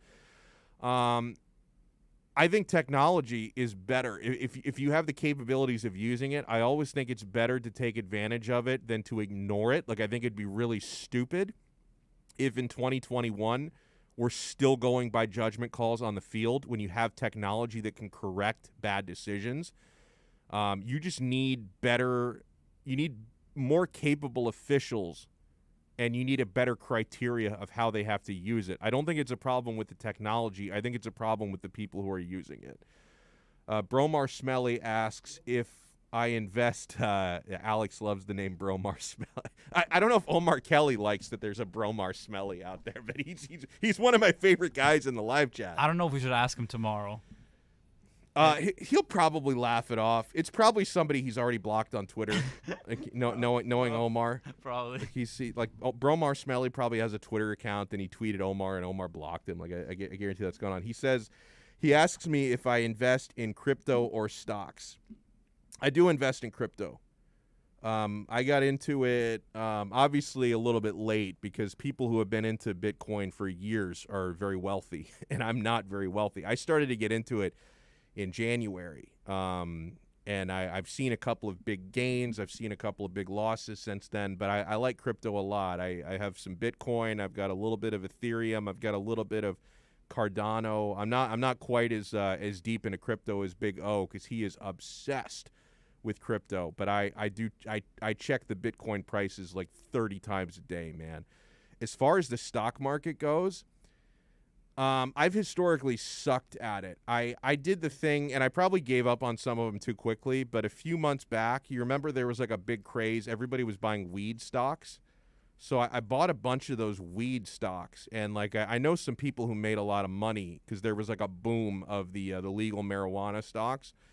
I invested in several of them, and very minimal gains on some, losses on some others, and I actually ended up selling all of my stocks within the last month, and not a lot, like very little, but just maybe a few $100s. I ended up selling my stocks and then putting it in crypto instead because I don't know, I've done better with crypto. I know some people who play the stock market very well and make some money from it. It just wasn't really my thing. I've had better success with crypto. Kenneth Cleveland, I love this guy. Good afternoon, Donno. Kenneth Cleveland is live from the Boom Boom Room. Victor Oladipo is in the Boom Boom Room being welcomed to Miami by the lovely ladies, Hallie, Selma, Sophia, Paige, Charlize, and Beyonce. If Oladipo knew about the Boom Boom Room before he got here, and he should because he's got a place in Miami, so I'm sure he did, he knew he had to be a member of the Heat. Like, he knew. He told Houston, trade me to Miami. I've got to get into the VIP at the Boom Boom Room. I love this tweet that Jesse Lockhart sent out about 26 minutes ago. Pat Riley proves once again he's no Danny Ainge, with a Pat Riley gif, the one where Pat Riley is very enthusiastically clapping his hands. I was really afraid that Riley was going to Ainge it today. Like, I was really afraid that Riley was going to come away today with nothing, or at least nothing significant, and I thought we would be spending the afternoon discussing what ifs. Well, what if we'd brought in Oladipo? What if we'd brought in Lowry? We didn't bring in Lowry, but we did bring in Oladipo, which is huge. We also brought in Bielitsa. And I really thought, like, when 1:30 rolled around and we still didn't have anybody at that time, I really thought we were going to come away from the deadline today saying we're really standing pat with the same guys. We're really standing pat with the same team that's, been floundering around and under 500 for the last couple months this year. Is that really good enough, Pat? We're just gonna stake our claim to the future. We're just gonna say, you know what? Within the next few years, we're probably going to be good again. Maybe not today, maybe not tomorrow, maybe the day after that. And what Jesse is talking about with the Danny Ainge thing, Danny Ainge is famous for just talking about all the deals he didn't make but could have made. Well, I almost got this player and that player and the other player. All this guy does is just stash draft picks and commodities, and at the end of the day doesn't use any of them to trade for great players. Like, with Danny Ainge, it's all about the deals that he almost made or could have made, not about the deals he actually made. And so I'm glad Riley didn't Ainge it today. And the brilliance of Pat Riley is it's not only who he brought in, but what he gave up, all right? They were going down to the wire with the Toronto Raptors in discussing a Kyle Lowry deal. From what I understand, the Raptors just decided it was a deal breaker that if we can't get a package centered around Tyler Hero, we're not sending Lowry to Miami. That's where we draw the line. And it wasn't a bluff. We called their bluff. They stood firm. They're holding on to Lowry till free agency. They're going to end up losing him for nothing. He may end up on the Miami Heat, cap space or a sign and trade rather than getting traded here. So Miami may end up getting Kyle Lowry regardless of what happened today. But Riley didn't budge. Riley decided, he drew his line in the sand that, hey, I like Lowry, but he is 35 years old. Tyler Hero is a commodity that is, what is Hero now, 21? I mean, he's just barely drinking age. Yeah, I think he just turned 21 within the last couple of months, Hero. So, Riley decided, hey, I'm just, if you want us to take Lowry from you, we're going to have to work a deal around Duncan Robinson. That's it. We're going to give you Dunk. We're not going to give you Hero. And Riley stood firm. I respect that. So, at the end of the day today, when the deadline rolled around, you still have Duncan. You still have Hero. Now you've got Bjelica. More importantly, you have Oladipo. And by all accounts, LaMarcus Aldridge, who's being bought out, you're going to add him. Now, the buyout deadline is still a couple weeks away, so you have some time for that. Maybe it'll happen tonight. Maybe it'll happen a couple weeks from now. But LaMarcus Aldridge is coming here, so you're getting Aldridge. You got Oladipo. You got Bjelica. And all you had to give up was Avery Bradley, who I forget he's on this team. Mo Harkless should have never been on this team. That was the Jay Crowder replacement. What has he averaged? A point a game? Embarrassing. One more than me. Chris Silva, no longer a Heat player. And, Kelly Olynyk. Okay, Kelly was a contributor. But I would still say that if the only thing you really lost today was Kelly Olynyk and you got yourself Oladipo and Bjelica, and then you got rid of three guys who don't even really play for you, and let's not even forget, a couple weeks ago, you get Trevor Ariza in exchange for an anti-Semite who wasn't playing. Riley has done some amazing business. Pat Riley still has it. If people ever want to slander the Don or say that Pat Riley has lost his fastball, nope. Never. Never. Tony Two-Time says, pot stocks depend on the American market. Once those reefer madness dinosaurs let go and federally legalize the plant, business is going to boom. I get that. I guess I just didn't have the patience for it. Like I'm not a Republican. I'm not a Democrat either. These Democrats talk big about how much they love the weed. So let's get it done, bros. Let's get something done federally. If you love the weed as much, and actually, do they even love the weed? Because didn't Biden fire a bunch of staffers because they'd smoked weed in the past? I'm getting mixed messages here, man. This is why I'm not part of a political party. There's a lot to really make you sick about Republicans, and then there's a lot of hypocrisy with the Democrats. So I don't know what to do, man. I'm a libertarian. What can I say? What can I say? I don't have a home in either of the big parties. I just don't. Growth stocks and crypto are down big over the past month. It's a good time to buy either. Well, bro, I wouldn't say crypto is down big over the past month. It's down over the past week. Over the past month, it's grown. But yeah, over the past week, crypto's been having a rough couple of days, man. Like the last. I'm almost afraid to check on my Bitcoin the last 2 or 3 days because every time I check it, it seems to have hit a new low from the past couple of weeks. So yeah, it's not been going so great. It is a good time to buy.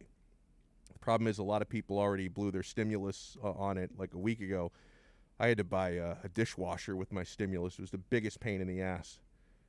Yeah, Bitcoin, you're right. It's down to, it's been around 50K today. 844-416-8123. That's 844-416-8123. Texter writes, I already forgot the terms of that trade.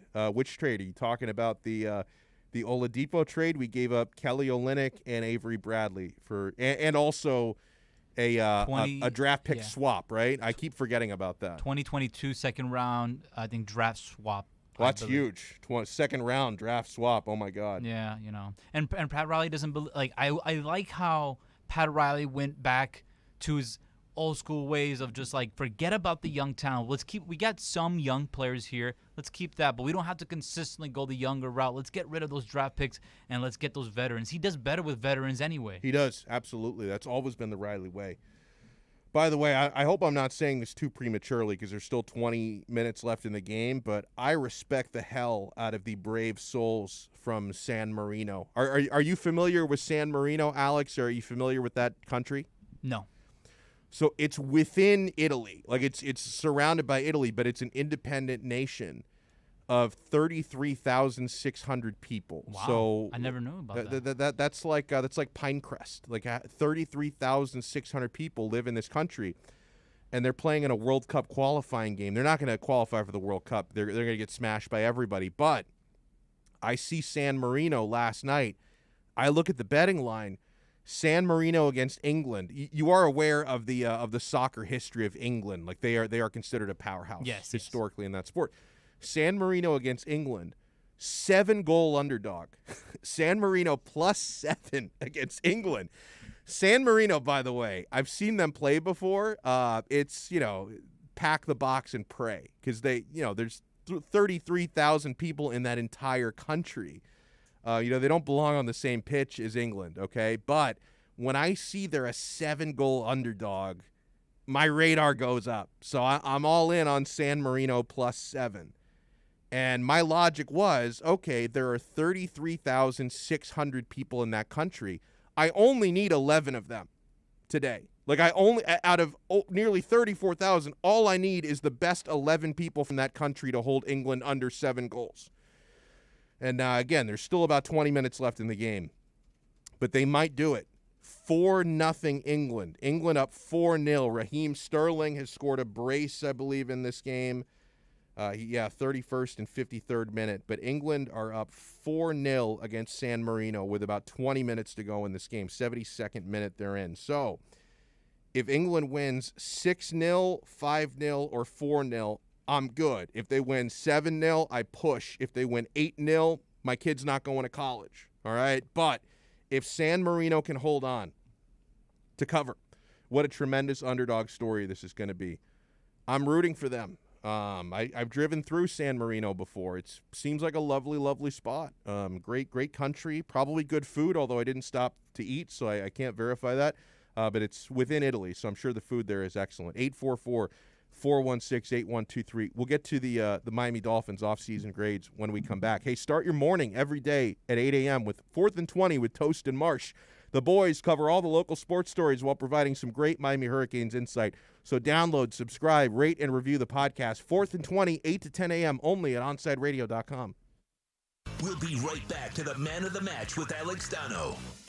You can join us on the Onside Sports Line, 888-441-4623. That's 888-441-4623. Inter Miami CF, your official furniture and mattress store, is here. City Furniture is your #1 home source for the trends you want at the prices you'll love, including exclusive City Furniture collections, the widest selection of styles, affordable home accents, mattresses starting at just $99 and more. Create the home of your dreams fast with next-day delivery, plus get 60 months special financing with no down payment. Because City Furniture is here to make it easy so everyone can live life like this, visit cityfurniture.com. I'm Ryan Seacrest. First responders are people who stand for a greater purpose. They will be there for you when nobody else is, to help you, your family, your community. This is their selfless promise. This is their sworn duty to protect, to serve, to help. They put themselves in harm's way for us. They come to the rescue at times when we need them most. First responders are making enormous personal sacrifices to keep showing up for us and fighting the good fight. Nearly 70% of all firefighters are volunteers. That means when they get injured or quarantined, they may not have a way to pay their rent or keep their family safe and fed. No matter who you are or where you live, when you call 911 and ask for help, first responders show up. Now, let's show up for the people who show up for us every day and every night. Go to firstrcf.org and make a difference today. You're listening to this station with more live and local sports talk than anyone else in South Florida. OnSideRadio.com. Broadcasting from South Florida to the world.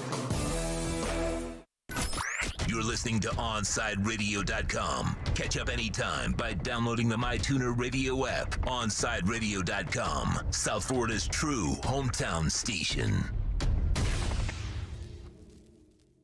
Welcome back to the Man of the Match with Alex Donno. Check this out. You can reach out anytime on the Onside Sports Line, 888-441-4623. That's 888-441-4623.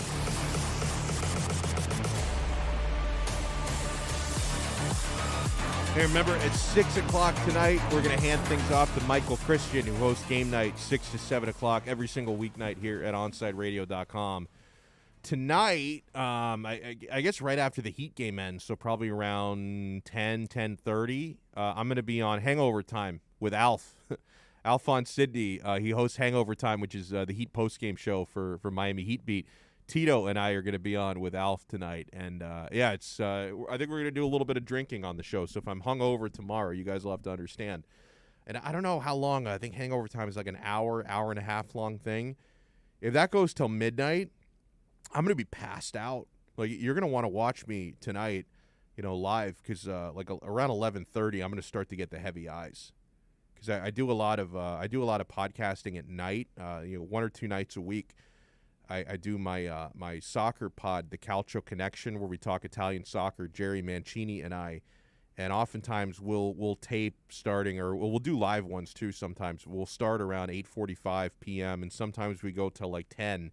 And I start to fall asleep like around 10. Like I'm half asleep doing the shows. I'm chasing a 3-year-old around. It gets tiring. 3-year-old working, grinding every day. By 10 o'clock, I'm ready to shut the eyes, man. So I'm making an exception for Alf tonight. I'm staying up late for Hangover Time. I was reading a Bleacher Report piece, Dolphins' early report card for the most impactful offseason decisions. The national media tends to trash the Dolphins a lot, but I think most of these grades are fair. They gave an individual letter grade. Alex Donno is the guy who wrote this piece. He gives an individual letter grade to the major offseason decisions that the Dolphins have made. It not only includes a signing, a trade, also a coaching move, the offensive coordinator thing. And I think for the most part his grades are fair. So the first thing that he graded was promoting co-offensive coordinators. He gave that a B, which honestly I think that's a pretty fair grade, because I think a lot of people would look at it from the surface and say, wait, so you had a several weeks long offensive coordinator coach, and at the end of the day, you just end up not only promoting from within, but promoting 2 guys when nobody does that. I see a lot of national media members just automatically giving that move like a D or a C minus. I think Donno is pretty fair to give it a B. And why I don't hate that move, why I don't hate the move is these guys have a good relationship with Tua. And so I think that was one of the most important factors that went into this, right? Because I know some of you have wondered or doubted how committed the Dolphins really are to Tua Tagovailoa. I still see people trying to say the Dolphins may draft a quarterback at 3rd overall. Pigs would fly before that would happen. That's not going to happen. They're not going to draft a quarterback at number 3. They might draft a quarterback late in the draft as like a potential backup or take a flyer on somebody, but they're not going to draft a quarterback at number 3. They're not replacing Tua. They're building around Tua. And as far as maximizing Tua, I think that this promotion from within, because Tua has a good relationship with Godsey and with Studesville, I like that move. And I also think that it's a little bit innovative from Flores. So they gave that move a B. I don't mind that. I'd probably give it a B or a B minus as well. It's not an exciting, sexy hire, and it might be a little bit risky with co-coordinators. Now, one of them is going to be calling the plays. This is not going to be some cockamamie thing where, we just kind of flip a coin every play. Who's going to call it? No, one of them is going to be calling the plays. But it is, maybe it is a little bit of a risk, but I still B or B minus is where I'd go. Signing Will Fuller the 5th. They gave that a B+. I give it an A-, but we're close on that one. He says, this free agent class isn't the Byron Jones class of 2020 for the Dolphins, but they still made a pretty big splash in Will Fuller. The Dolphins came into free agency with a desperate need to improve their wide receiver room. It could still be addressed in the draft with either the number 3 or number 18 pick, but they really needed to come out of the process with at least one new weapon for Tua. Mission accomplished on that front. Perhaps more than Fuller himself, the contract is easy to love here. The Dolphins inked the former Texan to a 1-year deal worth $10.6 million. That's important given the risk associated with Fuller. He's one of the best deep threats in the league, averaging 16.6 yards per catch in 2020, but he struggled to stay on the field consistently. He's missed at least 5 games in each season for the past 4 years. To compound those issues, he has 1 game left to serve on a suspension for PEDs. It's fair to wonder what he will look like coming off that suspension. The Dolphins paid up, but they did so in a way that won't hurt them long term. If Fuller doesn't work out at his best, he's an answer to the receiver dilemma. If he gets hurt or isn't the same after the suspension, the Dolphins can move on pretty easily. This isn't quite as good as if the team had been able to bring in Kenny Golladay. He's a legitimate number one who had done it for a whole season in 2019. Juju Smith-Schuster and Corey Davis would have been safer picks too, but Fuller is a strong piece and raises the Dolphins' ceiling, even if he also lowers their floor, B+. That all of that is fair. Now, had it been a long-term deal, I would have been more in the B- range, only because of the risk associated with Fuller with his body. But on a one-year deal, where not only is that a minimal gamble, but he's also gambling on himself. The one-year deal is also Will Fuller saying, I'm only going to commit under this salary cap to 1 year, and then when the salary cap blows up next year, I'm going to try and get my money, whether it's here or somebody else. So that means contract year. That means red panty night every single game. He's going to be balling out every single game. This guy's going to be putting up big numbers, and he's going to make sure he's on the field as much as possible. I think he's going to end up having a great year because contract years usually go that way. In fact, in this past year being a contract year for him, if not for the steroid suspension, he might have had his first healthy 16-game season, and he was averaging 16.6 yards per catch. The last thing that they graded was trading Shaq Lawson for Benardrick McKinney, and they gave that a C+. Let me see why they're a little bit harsh on that, because I liked that deal as well. I would have given that probably a B. Dolphins fans were hoping there would be a trade between the Texans and Dolphins this offseason. Trading for Deshaun Watson was probably more what they had in mind, but the teams produced an interesting deal to ship Shaq Lawson and a 6th-round pick to Houston for linebacker Benardrick McKinney and a 7th-round pick. The picks are pretty immaterial in this situation, so this is essentially a Lawson for McKinney trade. McKinney definitely fits a need. He's an off-ball linebacker coming to a defense that needs one to pair with Jerome Baker, especially after they parted ways with Kyle Van Noy. The downside is the Dolphins gave away a fairly consistent pass rusher in Lawson. He has 18, 28, and 25 total pressures in each of the last 3 years, respectively. Last season, he played in 55% of the team's defensive snaps. In McKinney, the Dolphins are getting the older player of the two. He's 28 years old, while Lawson is 26. McKinney will have the 15th largest cap hit for an off-ball linebacker next season per Spotrac. By comparison, the Patriots will be paying nearly $3 million less next season for the departed Van Noy. And Van Noy, by the way, is a dick. He's talking crap about Brian Flores. He belongs in New England. He belongs in that scumbag franchise. McKinney's highest levels of play have been better than Van Noy. McKinney was a Pro Bowler in 2018 and an All-Pro in 2016. However, he missed 12 games in 2020 with a shoulder injury. Even if McKinney overcomes that injury to become the same hitter he was before, he's a liability in pass coverage. Opposing quarterbacks had a 143.6 passer rating when targeting him, and he gave up 5 touchdowns in 2019. The thing is, though, because I looked up those numbers on McKinney, he was poor in pass coverage in 2019, that's true. But then the years prior to that, he was pretty good in pass coverage. So you're cherry-picking one season. I think that's a little bit unfair. Wouldn't his entire career tell a better story than one season? Because this is one of the specific things. When the Dolphins signed him, I wanted to see how is he in coverage. And, yeah, statistically he was poor, piss poor in coverage in 2019. 2020 you can't really count because he only played in 4 games. But 2019 was poor in pass coverage. But the years prior to that, he was decent. So I don't really know if that's fair. McKinney makes sense from a positional need standpoint, but trading a valuable asset in a pass rusher for an off-ball linebacker coming off injury who doesn't cover well makes this hard to see as a huge win. So they grade that one a C+. Imagine something with me here for a second. Now, you might look at this and say, if this had gone down, that this wouldn't have been the Dolphins' fault at all, but you'd still be in a mess. Imagine, if you will, about 2 weeks ago, before there were any lawsuits, any accusations, if the Dolphins had managed to pull off a trade for Deshaun Watson and given up 3 first-round picks and maybe extras, sweeteners to make that deal happen.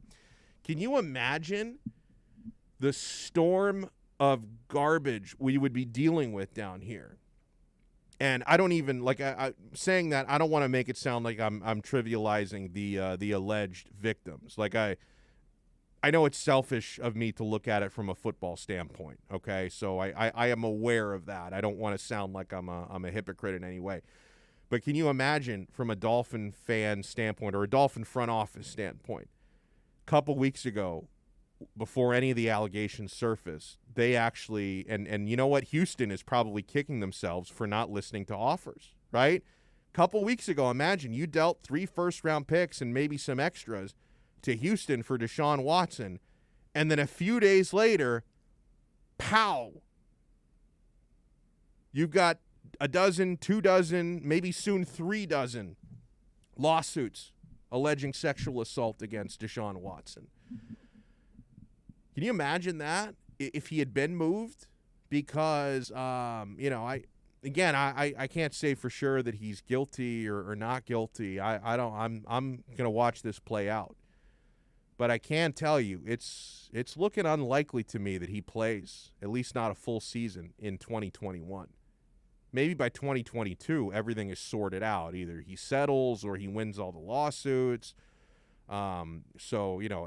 Eventually I think he's going to be a full-time NFL quarterback again, because the bottom line is, even if he committed any of these acts, we've still seen NFL players come back from some pretty terrible things. So when you're that good, teams can find a way to justify it after a certain amount of time.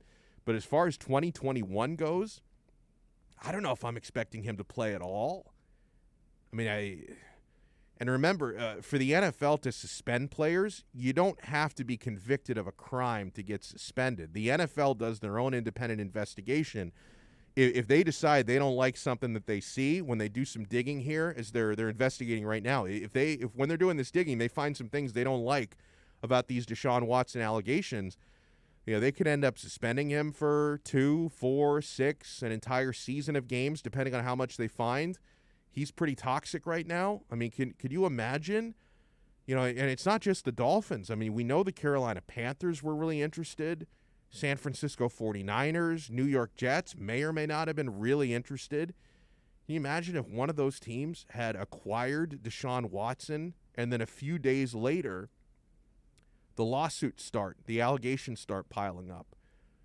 What a mess that would be. I mean, at the end of the day, right now, it's Deshaun's mess and it's the Houston Texans' mess, and I hope that what he's accused of didn't really happen, because, I would like to think that sexual assault didn't take place. I would hope that these allegations are false.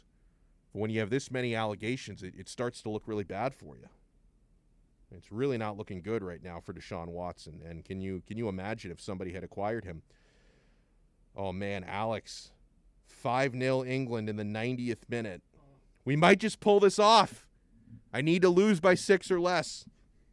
San Marino, I'm so proud of you.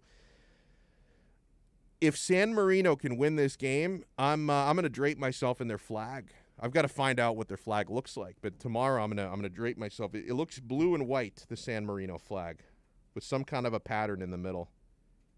I don't know what that is in the center of that San Marino. It's an elegant flag. Like, it really they look good, the San Marino flag. Man, it would be a real D-bag move for England to score like 3 goals in stoppage time. Like, they're in the 90th minute now. They decide, like, oh, you blokes, 92nd minute here. Oh, let's score a couple more goals. Okay. Bangers and mash. Oh, I hope not. Like, take it easy. Take your foot off the gas here, England. 5-0. San Marino might actually cover. My Azzurri got it done. Italian national team just went final with Northern Ireland. Looks like they got it done 2-0 against Northern Ireland. That means my parlay's in pretty good shape. Albania, 89th minute. They're still up 1-0. Oh, man, I know our guy Andy in Scotland has got to be he's got to be dialed in. Scotland and Austria are 2-2 in the 90th minute. Is there a winner to be had, Andy? Can Scotland find the breakthrough in stoppage time? If that one does end 2-2, I'm glad I didn't bet on the game, because I wasn't going to bet a draw either way. I was thinking of betting Austria, then I was thinking of betting Scotland. So if it's 2-2, I would have lost in either direction. So I'm glad I stayed away from that one. And I also had Italy on the minus a goal and a half. So it looks like they covered because I think the 2-0 was the final score there. Yeah, 2-0 Italy over Northern Ireland. So I covered there. Oh, it's over. They didn't add on any time. You know what? Oh, the referees, they showed mercy. I love that. So England was so dominant, although they didn't score enough goals to cover, they didn't add on any time to the England. You know what? Anybody who bet England -7 is probably pissed. Oh, they didn't add on any time? Oh, bangers and mash. What happened? Oh, we covered, baby. The refs knew. The refs probably had San Marino +7. Yeah, I think so. Man, all right. So we just got to see if the parlay holds up, man. This is a great betting day. All right, my kid's gonna go to college, so we got so San Marino covered +7 against England. Italy covered minus a goal and a half against Northern Ireland, and I had a 3-team parlay of Italy. That one's already done. Germany over Iceland. That's over. 3-0 Germany. Deutschland got it done. And I just need Albania to hold on. Oh, hold on for dear life, Albania. They're up 1-0 against Andorra, 91st minute. Do you have any idea where Andorra is? I have no clue. Pandora? No. I mean, I'm sure it's in Europe because it's the European qualifiers. But let me see. Andorra on a map. I'm going to look for it. Hold on. Italian Riviera. It's a small town on the Italian Riviera in the region of Liguria. Oh, so Andorra, and I've been to that area. I did not know. So Andorra is like San Marino. How many countries are within Italy? This is crazy. How many villages are there in Italy? There's so I've been to Italy before, and I haven't heard of any of these places. Andorra. Wow, it's included in the province of Savona. Oh, that's weird because I'm looking at Andorra right now. It looks like it's between France and Spain. Are we looking at a? Maybe I'm looking at a town in Italy. Yeah, must be looking at a town. It's Andorra. Oh, Andorra. I put Andorra with 1 R. Oh, that's why I know. So Andorra is a tiny ass country, but it looks like here it's between. It's not in Italy. It's between France and Spain. Okay, Andorra. Andorra. It's like kind of like maybe like Luxembourg, kind of something like that. Yeah, it's like that. It's like Luxembourg, Liechtenstein, like very, very small like countries you just drive through. It's the European Union is great because when I was a kid, like before, because most of these countries are in the EU, so they're aligned together. It's almost like one country. It's like they're less. You don't have to show your passport at every border. Because dude, I remember when I was a kid. Because, like, you drive around Europe, like, you drive from country to country the way we drive from city to city. Like, all these countries are all smashed up against each other. So you could do in one day of driving, because I got family in Italy. Like, in one day of driving, you might be driving through, I'm in Switzerland, now I'm in Austria, oh, now I'm in Liechtenstein, and now I'm back in Italy, all in one day. And it's like a couple of hours of driving. And in the 90s, like, before the European Union, you had to pull out your goddamn passport every time you went through a border. It's like, oh, my God, I got to wait in a line. I got to show my passport to some clown every single time. Now you just drive right through. It's great. Country to country, no problem. No waiting, no lines. It's awesome. But, yeah, back in the 90s, it was a huge pain in the butt to drive through countries. It was not fun. Yeah, Andy says, wise choice not betting on that game. 2-2 final. Andy, have you been to Andorra? Because he writes, yeah, it's between France and Spain. I bet you it's a beautiful country. Oh, Savona. What is Tony 2 times says Savona, that's where my grandfather is from. Is that in Italy, Savona? Yeah, I was reading that. I thought Andorra, when I Googled Andorra, it was a town in Italy. That's what it said. But it was Andorra with 1 R. 1 R, yeah. Yeah. Okay. And then it says Andorra is included in the province of Savona. It's in the okay, which is in Liguria, which is that's where you get the best focaccia. Oh, it's so good. Nice. If you think you've had focaccia, but you've had it like a Panera bread, forget about that garbage. Like that's not focaccia. You have to go to Liguria and have it. That's the real thing. Like, yeah, near Genoa, he says. That's a great spot. Great pasta there too. The pesto. Oh my God. I don't know. I think it's all the walking that they do. Like people who live in Italy, like you see fat people every now and then, but there's not a whole lot of fatties over there. Like people there are in pretty good shape. I think it's all because they walk everywhere. Like I can't walk anywhere. Like Like I live like right next door to like a Home Depot, and I've walked there before actually, but still it's like a 20-minute walk. Whereas like in Europe, you walk like 3 minutes, you can get somewhere. Like I can't get anywhere down here, so you end up driving everywhere. But I still feel like if I lived in Genoa, I would be 450 pounds. I would be eating so much food. I would be on a focaccia-based diet. Okay, that would be my primary source of nutrition, for better or for worse. I would be so fat. Yeah, Andy says he's never been to Andorra. He says, I don't like the cold. Florida only for my vacations. He needs to see his fins in his heat also. I like that. I want to talk a little Inter Miami when we come back. The schedule came out yesterday. I'll tell you the aspect of the schedule that I absolutely love, and I'll also tell you a player you should really watch out for this coming season. Hey, Florida Panthers fans have a place to call home every Saturday morning as Cats insider David Dwork will host Chirping the Cats Radio every Saturday at 10 a.m. Onside Radio is committed to all sports. Panthers fans can now connect every Saturday from 10 to 11 a.m. with David Dwork on the home for Panthers fans worldwide, onsideradio.com. The man of the match with South Florida's own Alex Donno. Weekdays 1 to 5 p.m. on the home for Inter Miami football. OnSideRadio.com. This is the story of a very special woman. In a matter of seconds, she turned herself into a great mathematician or an entrepreneur. Her knowledge was limitless and still is. She could also make monsters disappear, especially those that lurked in the shadows under the bed. Once, this woman put back together a teenage girl's broken heart, which had been shattered in 1,000 pieces, just by giving her a bear hug. She masqueraded as a regular person at work, but as a superhero at home. Everyone knows her as Gabriella. I still call her Mom. Your hero needs you now, and AARP is here to help.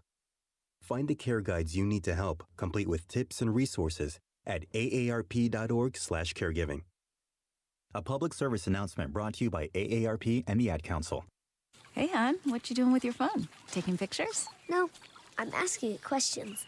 Like what? Hey, Bobo, do flowers have best friends? I'm sorry. I'm afraid I don't know that.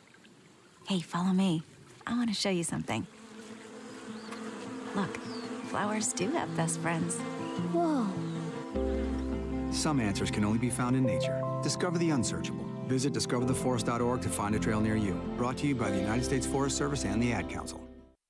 Get the brutal honesty every day with the Onside Zone with a big O from 12 noon to 3 p.m. every weekday on your home for sports talk in South Florida. OnSideRadio.com.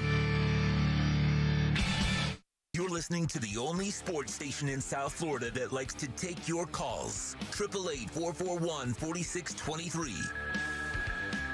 We connect with a South Florida sports fan because we are South Florida. Locally owned and operated. 888-441-4623. OnSideRadio.com. South Florida's home for real sports talk.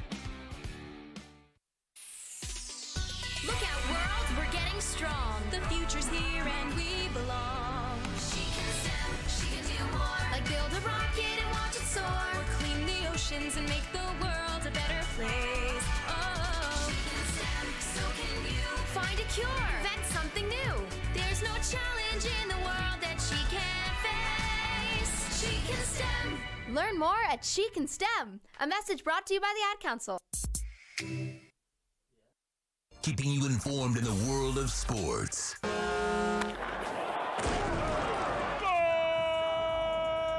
With an OnSideRadio.com sports update. Florida Panthers look for some payback tonight against the Chicago Blackhawks after Florida lost in their last matchup against them Tuesday night. The Cats are currently third in the Central Division and going into tonight's game 6 points behind the Tampa Bay Lightning for the division lead. Puck drops at 8 p.m. The NBA trade deadline has passed, and the Miami Heat were extremely active, having acquired Victor Oladipo from the Houston Rockets and Nemanja Bjelica from the Sacramento Kings. The Heat need to put together a roster on time for tonight's game as they host the Portland Trail Blazers. Tip-off is at 7:30 at the AAA. In the NFL, former Dolphins running back Matt Breida has agreed to a one-year deal with the Buffalo Bills. And hometown MLB big leaguer Gio Gonzalez has decided to hang up his cleats, and Gonzalez was trying to give it one last go in the majors after signing a minor league contract with the Miami Marlins. With your On-Site Sports update, I'm Alex Aguirre, and coming up next, it's more of Man the Match with Alex Donno, and Game Night with Michael Christian is right after at 6 p.m.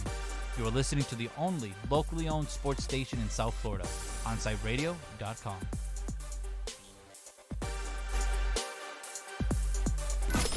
You're listening to OnSideRadio.com. Catch up anytime by downloading the MyTuner Radio app. OnSideRadio.com, South Florida's true hometown station. Welcome back to the Man of the Match with Alex Donno. You can reach out anytime on the Onside Sports Line, 888-441-4623. That's 888-441-4623.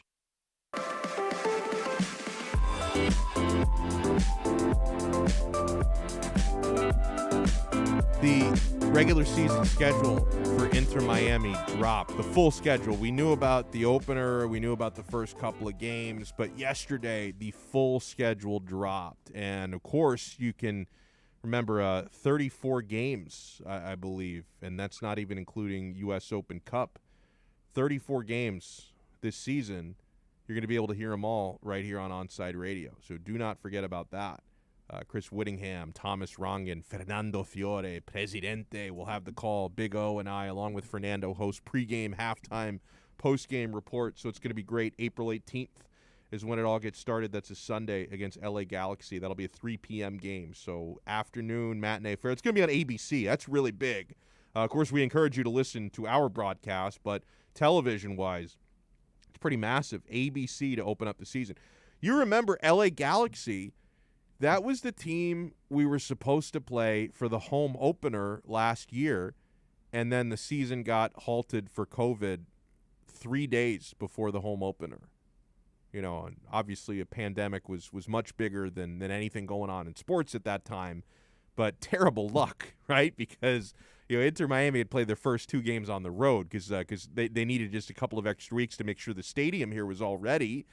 So they played, you know, their opening game was at LAFC, so they had to travel cross-country for the opener. Then they had to go to D.C. to take on D.C. United in the second game. And then we're 3 days away from the home opener here at Inter Miami CF Stadium. And then that was, you know, the morning after, you know, the NBA had suspended their league. And then that next day was when the NHL, they canceled March Madness at that time last year. MLS got halted. And so we didn't get to have that home opener against LA Galaxy, so we're going to get that to open up the season here April 18th. And, of course, that's a big one for Beckham. You know, Beckham first got involved in Major League Soccer in 2007 when he came over to play with the Galaxy, and part of that deal he signed was an option to own a Major League Soccer team, and that's why we're all here today. That's why we have a team to root for, is because of the deal that David Beckham signed when he came to LA Galaxy. So we have, of course, Major League Soccer and to a lesser extent LA Galaxy to thank for even having the team here in South Florida. So I love that. I cannot wait for that game. So I'm looking through this very busy Inter Miami schedule that starts April 18th, as mentioned, and the final regular season game will be at New England Revolution November 7th. So we're going to be humming from April to November with the Major League Soccer schedule. And something that really stands out to me in a positive way, and not every team has this advantage, but the travel for Inter Miami it seems friendlier than most clubs have it. We only have to go to the West Coast once at the Portland Timbers October 3rd. Because other than that, I think the only other Western Conference team we play is Galaxy, and they're going to be in this building. Looks like other than that, we stay either in the East Coast or the Midwest. So the travel is very friendly. And also, we have the advantage of when we play against Montreal Impact, even for the road game, that's going to be here in this stadium because Montreal Impact are going to be guests here at our stadium because they can't, at least for the first part of the season, they cannot play in Canada. So that's going to be very nice. And so, yeah, the schedule looks pretty friendly to me. And there's less margin for error this year. Last year, they were able to kind of sneak into the playoffs because they extended the postseason slate. 10 out of 12 teams in the Eastern Conference made the playoffs last year. Only the top 7 make it this year. So no excuses. You have to be better. Like, you cannot squeeze in as a 10th seed this year. You have to be one of the top 7 teams in the conference to get into the playoffs. And so from what I've heard in training, because the team has been practicing, I'm going to warn you in a positive way. Keep an eye out for Julian Carranza this season. He's been killing it from what I've heard in training. Like, Carranza it's been night and day. He had a rough go last year, but there were factors. Some of the same factors that affected Tua Tagovailoa. Julian Carranza last year, right before the season started, had a foot injury, had surgery, so he couldn't debut until the MLS's back tournament. I think he got rushed in a little bit, wasn't completely healthy. Not to mention he's learning a new league, a new country, a new language. It takes some time to really get sort of assimilated here in the United States and in South Florida, very young, and, wasn't healthy last year. And so, didn't have a good season last year. All the talent in the world. He's healthy now, and he's looking very, very good from what I understand in practice.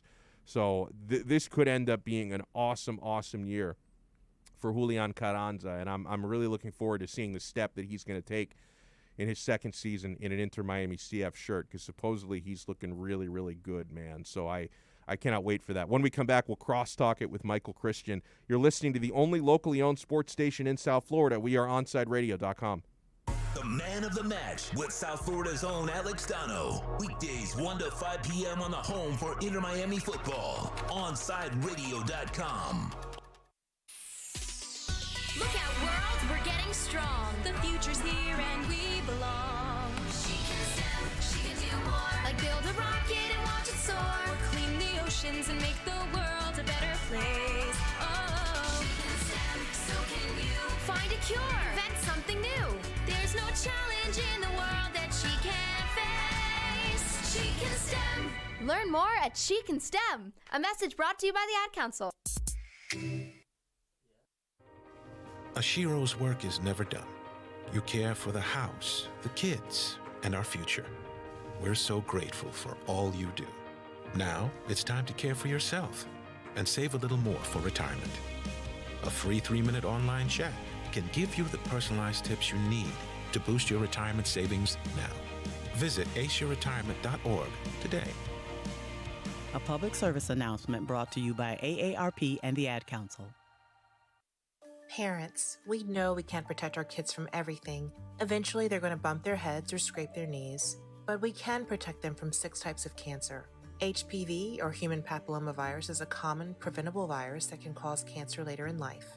The HPV vaccine prevents human papillomavirus and all the cancers it can cause. The American Cancer Society recommends getting your sons and daughters the HPV vaccine starting at age 9 to protect them later in life. Join the Inter Miami family in 2021 by becoming a 2021 season ticket member. Enjoy enhanced access benefits and pricing not available to general fans. Visit intermiamicf.com/tickets for more information. You're listening to OnSideRadio.com. Catch up anytime by downloading the MyTuner Radio app. OnSideRadio.com, South Florida's true hometown station. You're listening to the station with more live and local sports talk than anyone else in South Florida. OnSideRadio.com, broadcasting from South Florida to the world. Welcome back to the Man of the Match with Alex Donno. You can reach out anytime on the Onside Sports Line, 888-441-4623. That's 888-441-4623.